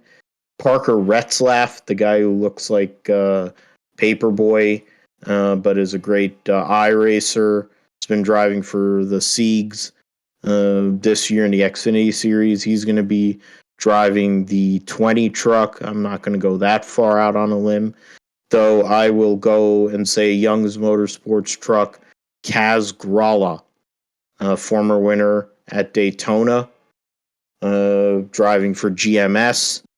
He will keep the Young's Motorsports vibe alive at Talladega with a victory. Much needed, trying to get himself a ride next year. A lot of moving parts in the truck series for sure. And Xfinity for that matter, amongst teams outside of probably the big teams. But I mean, I think outside of Junior Motorsports, I think every team is kind of looking to set everything up there. So yeah, I'm going to pick Parker Kligerman as my winner and Kaz Gralla as my dark horse for the trucks. How about you, Josh? Yeah, so I think for me, I'm finishing typing up your thing, but Yeah, for me, I mean this race is such a crapshoot, especially in trucks. But I mean, any of these guys to be up front. Yeah, I'm just gonna go. Like it is almost wild card here or algorithm pick, but I gotta actually make the pick here. But yeah, I'm gonna go with. Man, this is tough. Like actually tough. Yeah, I'm gonna go with Ryan Priest to win. Why not? Let's go way out there here. that's exactly what Yeah, you see, it's funny how it's why we work together. yeah, I went through, there was two people I went through as I scrolled back up through the list, and I'm like, I probably should have picked him or I should have picked him. And one of the people was Ryan Priest because he's in a front row, essentially front row truck, and they have Stuart Haas support and a whole bit. So, and he has super speedway experience. He's done well in Cup Series and super speedways. So, yeah, algorithm pick is so. We're waiting to see what the algorithm says for this race. yeah. It's been good. And it's been good. Yeah. So yeah, let me run the algorithm really quick. And for the truck race, the algorithm says that the number one, or not number one, that would be huge too, but the number 61 of Chase Purdy will win It's this Purdy. weekend. All right. Yeah, that's not bad actually. Hattori Racing Enterprises with Toyota sponsorship from Old Mississippi, or Old Miss University, so might actually be legit. Yeah, and then oh my God, what was that by Daniel Jones? Jesus Christ, that's intentional grounding too. He got sacked and then he decided to throw it. That's grounding. What's the score? It's Still still is it still 20? 23-13. It's still 23? 23-13 with 3:43 to go. They're Oh, gonna go and calling grounding there. He's going to have lost it down. Yeah, I mean, the Purdy has not really done much of anything this year. Neither is his teammate Tyler Ankrum, but it would be something for Purdy. He's done well on super speedways in the ARCA series. Yeah, so it's not far out there. It's not far out there. Corey Heim will be in the 51 for Cowbush Motorsports. That's one to look at. Timmy Hill running for his own team. You have, I'm trying to scroll through Clay Greenfield, who's had great success on super speedways over time. I mentioned Ben Rhodes, of course, former winner at Daytona. Majeski's free rolling, so who knows what he could do. Zade Smith won at Daytona earlier this year. And, he's somebody that, he's got a nice deal for next year running all three series. Johnny Sauter running with Junior Joyner as his crew chief, going to Talladega as a former winner there. He's good at the super speedways when he chooses to be, when he's not rage quitting. Just a few people look at. Jordan Anderson almost won at Daytona a couple years ago, along with Corey Roper. So it is a wild card race for sure. This race, they'll have a few weeks before they have their cutoff. Their next race would be the race at Martinsville. They have Talladega, and they don't run at Martinsville. Oh, so their cutoff race is Homestead. I didn't know that. Okay. I thought they were running Martinsville. Okay, my fault. So they'll run at Homestead in a few weeks' time, and then they'll have a couple weeks before their season finale. So Homestead, which will be in 3 weeks. Yeah. 3 weeks after Talladega, they'll race at Homestead on Saturday afternoon, the Baptist Health 200. So that'll be the cutoff race and the round of 8 for them. They'll take the week off for Martinsville, and then they'll show up at Phoenix for the finale. Xfinity Series at Talladega last year. Sparks 300 last year saw Brandon Brown and the birth of a certain saying that a segment of our population has latched onto. Now his career is basically over, so credit to all those geniuses on that. I mean, I guess he doubled down on it, so he's kind of guilty of it in his own right. 41 cars for 38 spots. It looks like Mike Harmon is going to run his own 47 car. The fact he can fit in the car is a miracle in its own right. So that's one thing. You got Timmy Hill driving the 13, trying to make it in on time. Jeffrey Earnhardt driving for Emerling Gase in a Ford.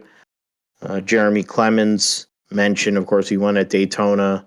He needs to win here to give himself any chance. Parker Kligerman will be in the 48 Big Machine Chevy, so running that double duty, as I mentioned. Who else was I? Yeah, Joe Nemechek, a rare appearance in the Xfinity Series these days, running for Sam Hunt, the 24. So they have no points. I'm not sure how the Champions Provisionals are working. He might have a chance to make the show as a past champion provisional. So Josh, I'm going to go to you first because then you will leave the drama. I mean, there really isn't a whole lot of drama with the Cup Series, but we'll go to you first for Xfinity on your pick to win and your the Tate Fogelman algorithm choice for the Sparks 300 here at Talladega.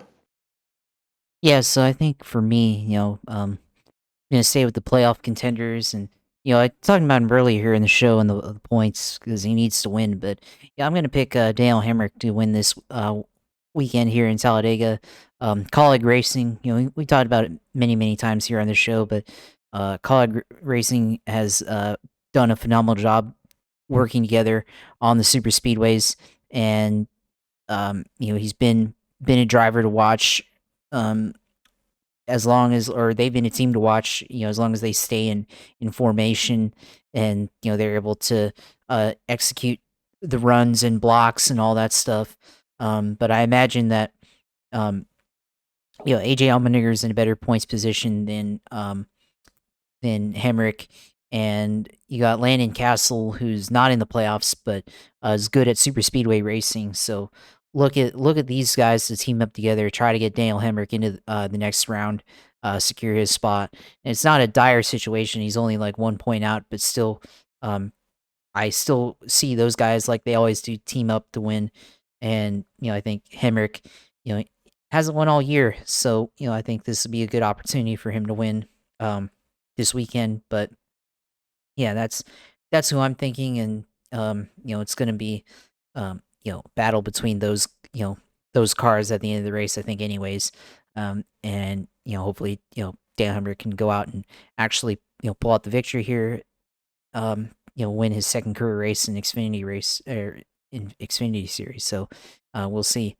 And then as far as the algorithm goes, now the moment we've all been waiting for, it seems to be getting smarter, because it picked Josh Berry in the number 8 car to win. So yeah, little surprise there. But yeah, Josh Berry going out winning Talladega. That's what the algorithm thinks.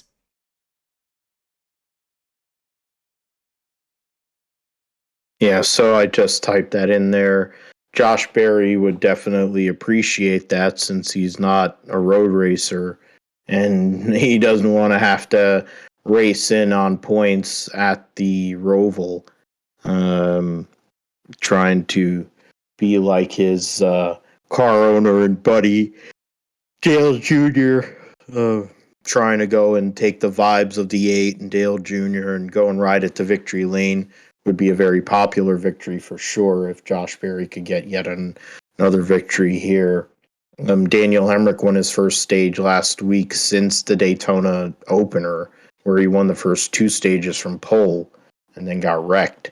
So in the end, colleague team doesn't have speed at a lot of these racetracks. Allmendinger is like at least a step or step and a half above his teammates. It might be leading towards him running full-time in Cup next year, which might in turn kind of start setting off a bunch of dominoes there. But in terms of my picks for the Xfinity Series race winner, I'm going to go with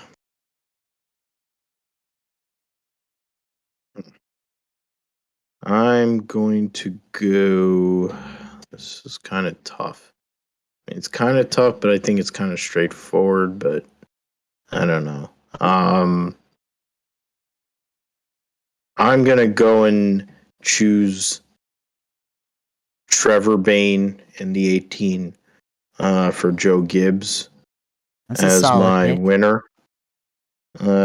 We know his prowess on super speedways over time. He was close to winning here in the truck race for Nice a year ago or a couple years ago. His one Cup win, of course, was one of the great Daytona 500s ever. I mean, minus the fact that Tony Stewart had a chance to win it and Mark Martin didn't go with him, and they didn't go anywhere. He was on the last restart there, but Trevor Bayne, he wants a win here. I think the way things are going in the Xfinity and the Truck Series, he might be able to find an opportunity full time next year. Gibbs doesn't have any drivers as of now set for their Xfinity program. I mean, I think we could kind of venture to say that Sammy Smith and probably John Hunter Nemechek would be two of the drivers in their program. And then they would have a third car that would kind of be a star car with their cup drivers. It would also allow Ty Gibbs to run a few races here and there. Probably open up an opportunity for Christopher Bell to run like 5 races as well. And then they can kind of dovetail that across with the rest of the people with money and stuff. So I'll pick Trevor Bayne.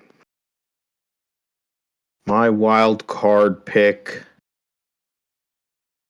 It's kind of tough, really. I mean, if there's like a ton of destruction, it's one pick, but then I'm going to go with Anthony Alfredo, Our Motorsports. So Fast Pasta. I'll go with he's a guy that at times this year has shown pace. He's been a capable driver. I think that team is not as bad as they looked with other drivers being around, but Alfredo has done all right. And if Our Motorsports focused their energies on less cars and focused on trying to get more productivity out of less cars, they'd be good. And Anthony Alfredo with Pat Tryson's a great combination. Tryson's won plenty of races, so that's my wild card pick. Cup Series at Talladega, Yella Wood 500.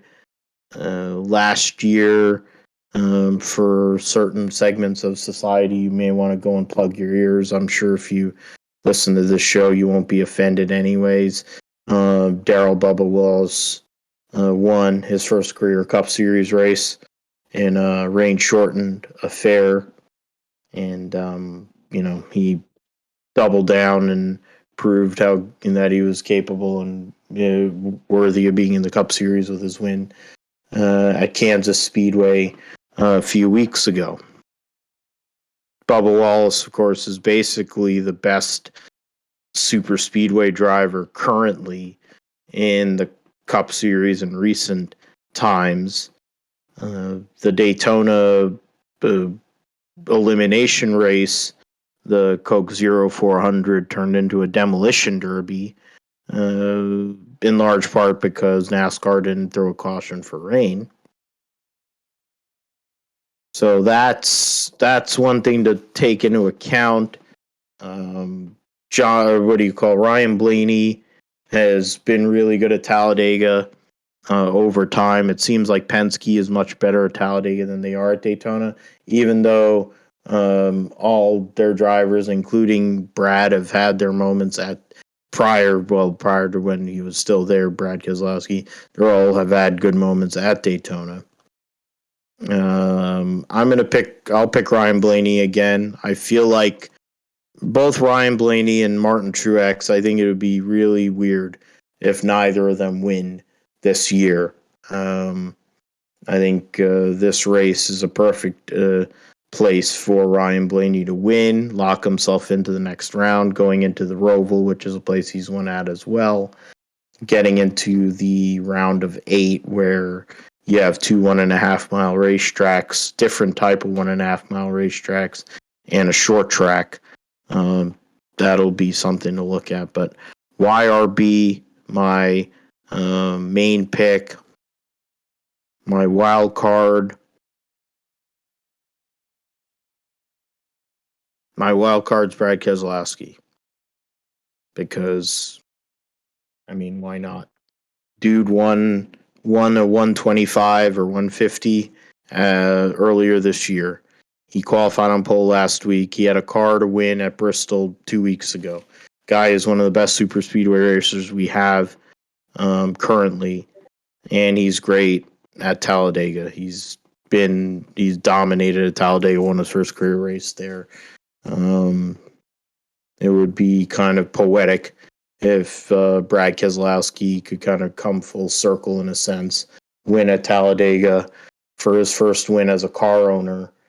That's an interception by Daniel Jones, and the Dallas Cowboys are going to win on Monday Night Football. So all the Dallas Cowboys fans are going to be crowing like nobody's business. Win 23-16. So so I picked Ryan Blaney and former teammate of his, Brad Keselowski, as the wild card. What are you looking at, Josh, for your picks to win? And what does the algorithm spit out? Because last time we did a cup race, it spit out Noah Gragson, and I almost threw up on my microphone. So we'll see. I'll prepare myself accordingly here. No, yeah. So for me personally, we've started out this playoffs like almost like abnormally, with the first 3 races being won by non-playoff drivers, and then this last one being won by a playoff driver being eliminated. So it's been an interesting start to the playoffs here. And it's been interesting, and I feel like we have to regress back to the mean, and a playoff driver has to win at some point, right? So I'm going to pick Denny Hamlin, coming off of recent drama with drivers, William Byron, everything. He's won this race before, controversial manner, going below the yellow line in 2020. But I feel like he comes out and wins this race here at Talladega this weekend. It's going to be an interesting race for sure, and there's going to be a lot of wild things happening, and a lot of craziness throughout the field. So we'll see what happens. But as far as the algorithm goes, it says that William Byron's going to win at Talladega. So the other party in the fracas that happened on Sunday with Denny Hamlin and William Byron, one of those guys may end up winning. So we'll see. This is probably the strongest algorithm pick we've had yet in the Cup Series, that is. So we'll see what happens. But I may actually, for the first time ever, actually take a bet on a NASCAR race, because I did recently open a Bovada account for NFL games and still have a little bit of cash in there. So maybe I might throw like a parlay or something like that on this race. We'll see, man. Or take. You should throw the parlay like the guy that went and won $1 million betting on Cody Ware, Landon Castle, and I forget who else, and he bet on and won $1 million. And then there was another guy that won nearly $800,000 with like a 3-way parlay for all the guys finishing in the top 10 back markers. And then so I mean, there's options. I liked betting on the super speedway races. I bet on Brendan Gaughan, Uncle Brenny outright. I didn't do any algorithms, but I did Brendan Gaughan outright a few years ago, and it was fun to watch the race. I was rooting for him. It made it more interesting because watching super speedway racing is atrocious. So something to add to the deal there. I mean, honestly, picks I don't think are too crazy. I think we'd be able to hit somewhere in the NASCAR realm. Yeah. I think we're pretty good. We all, I think, 3 Chevrolet picks and 1 Toyota in my end for Xfinity. You picked where you got 2 Toyotas, a Chevy, and a Ford. And trucks and Cup, I picked 2 Fords. You picked a Toyota and a Chevy, but 2 playoff drivers. So we have a fight here at the end of the game. Sterling Shepard was running down the field, and had some sort of knee issue and got taken off on a cart. So that's not good for the Giants after losing their first game of the year. Something to see that, but we'll move forward as it stands. I've won by 15, just under 15 points over Manny.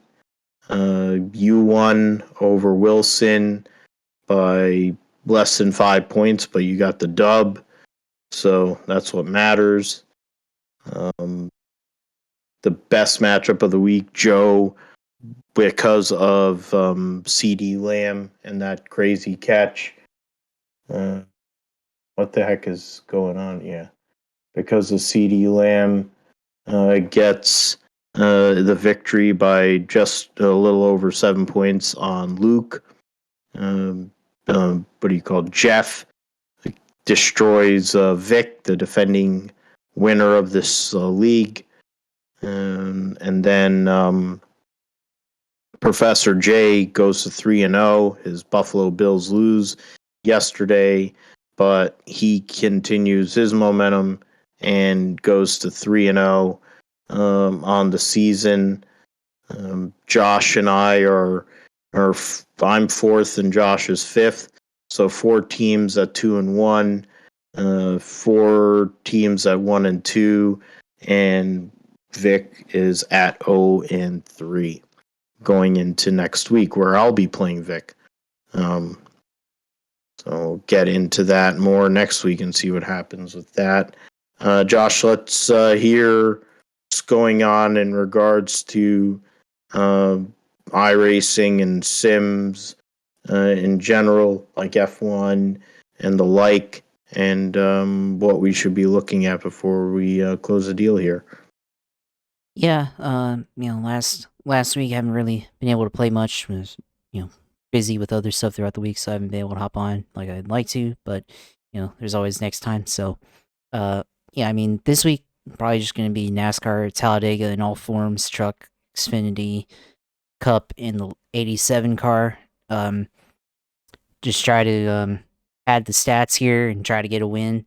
I think I've been experimenting the last time when we went to Talladega or to Daytona in the Xfinity and Cup car. Did a little bit of experimenting and tried to lay in the back until the end and then make a run. I've tried that. That seemed to work.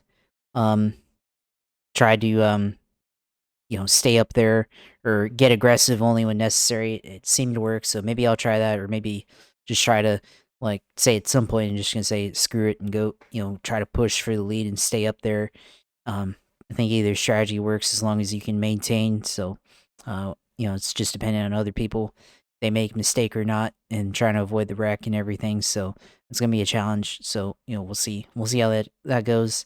Other series that I try to race. Probably race the Mazdas again at some point. Race the Ford Mustang at some point. Maybe Indy Car. Now that the season's over, it doesn't really matter. But Indy Cars, I guess the iRacing series, I think is doing Long Beach, so maybe I'll try that if I feel like it. Other things, so we'll see. I think they recently announced the injury blanks for the Open Wheels 500.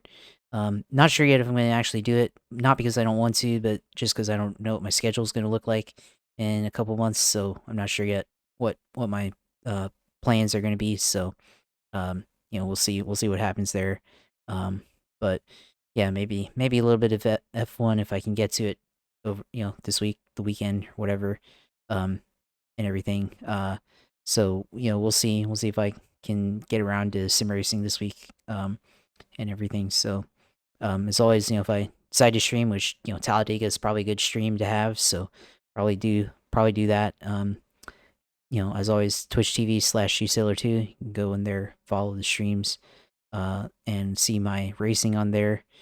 By the way, I intend on going to Orlando this weekend. Try to hang out with our friend Joe Passero, who we had on many times. He's in Florida right now and currently made arrangements to go try to watch the race together in Orlando. So on Sunday, so should be interesting. Get some, um, meet up with somebody and get some live takes as we watch the race. In I forgot where we're gonna go to, but I think some restaurant or something in near Disney. So should be interesting. So looking forward to that. Hopefully it'll still go as long as the hurricane goes through and everything. We're all good and roads are cleared up and everything. So it should be interesting and looking forward to that. But yeah, as always, you can follow me on social media, JP Huffine on Twitter. Go in there and look at my stuff and see what I have to say. And been talking about the Jaguars recently, as clearly made that obvious. And yeah, been getting my hot takes on there. And when the Jaguars are good, watch out for us on Twitter.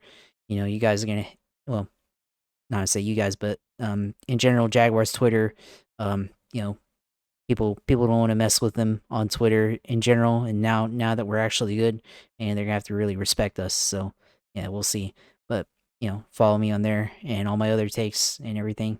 Twitter.com/JP @JP So go in there, and then of course see us on YouTube, Grip Strip Podcast YouTube. Go in there, hit subscribe button, and watch our videos and see everything we got to say in video format. And yeah, you can go follow us on there and like, comment, and subscribe to our page. So yeah, you can go on there and watch us. And if you don't want to just listen, you want to see me repping the Jags, see Phil repping whoever he decides to rep, whether it's Keselowski or other racers, Chase Briscoe. So we'll see. But Football yeah, or football, hockey all that or stuff. baseball or whatever Yeah. comes to mind. Yeah. Yeah. So, and of course, you can see our most shots and whoever else we have on the show as guests. So yeah, that's it for me tonight. So yeah, I'll let you do the rest of the close, Phil. Absolutely. Thanks as always, brother, for your contribution and everything you do, especially on the YouTube side for our show, getting the show out there for the fans and the people that listen and want to go and see us that way. You can find me at Philip G. Matthew on Twitter. You can find Grip Strip Podcast on Twitter at Grip Strip Pod. You can find the Grip Strip Podcast basically anywhere you find podcasts: Apple, Amazon, Spotify, Podbean, Pandora, iHeartRadio, Stitcher, TuneIn, Verbal are all the ones that we have there.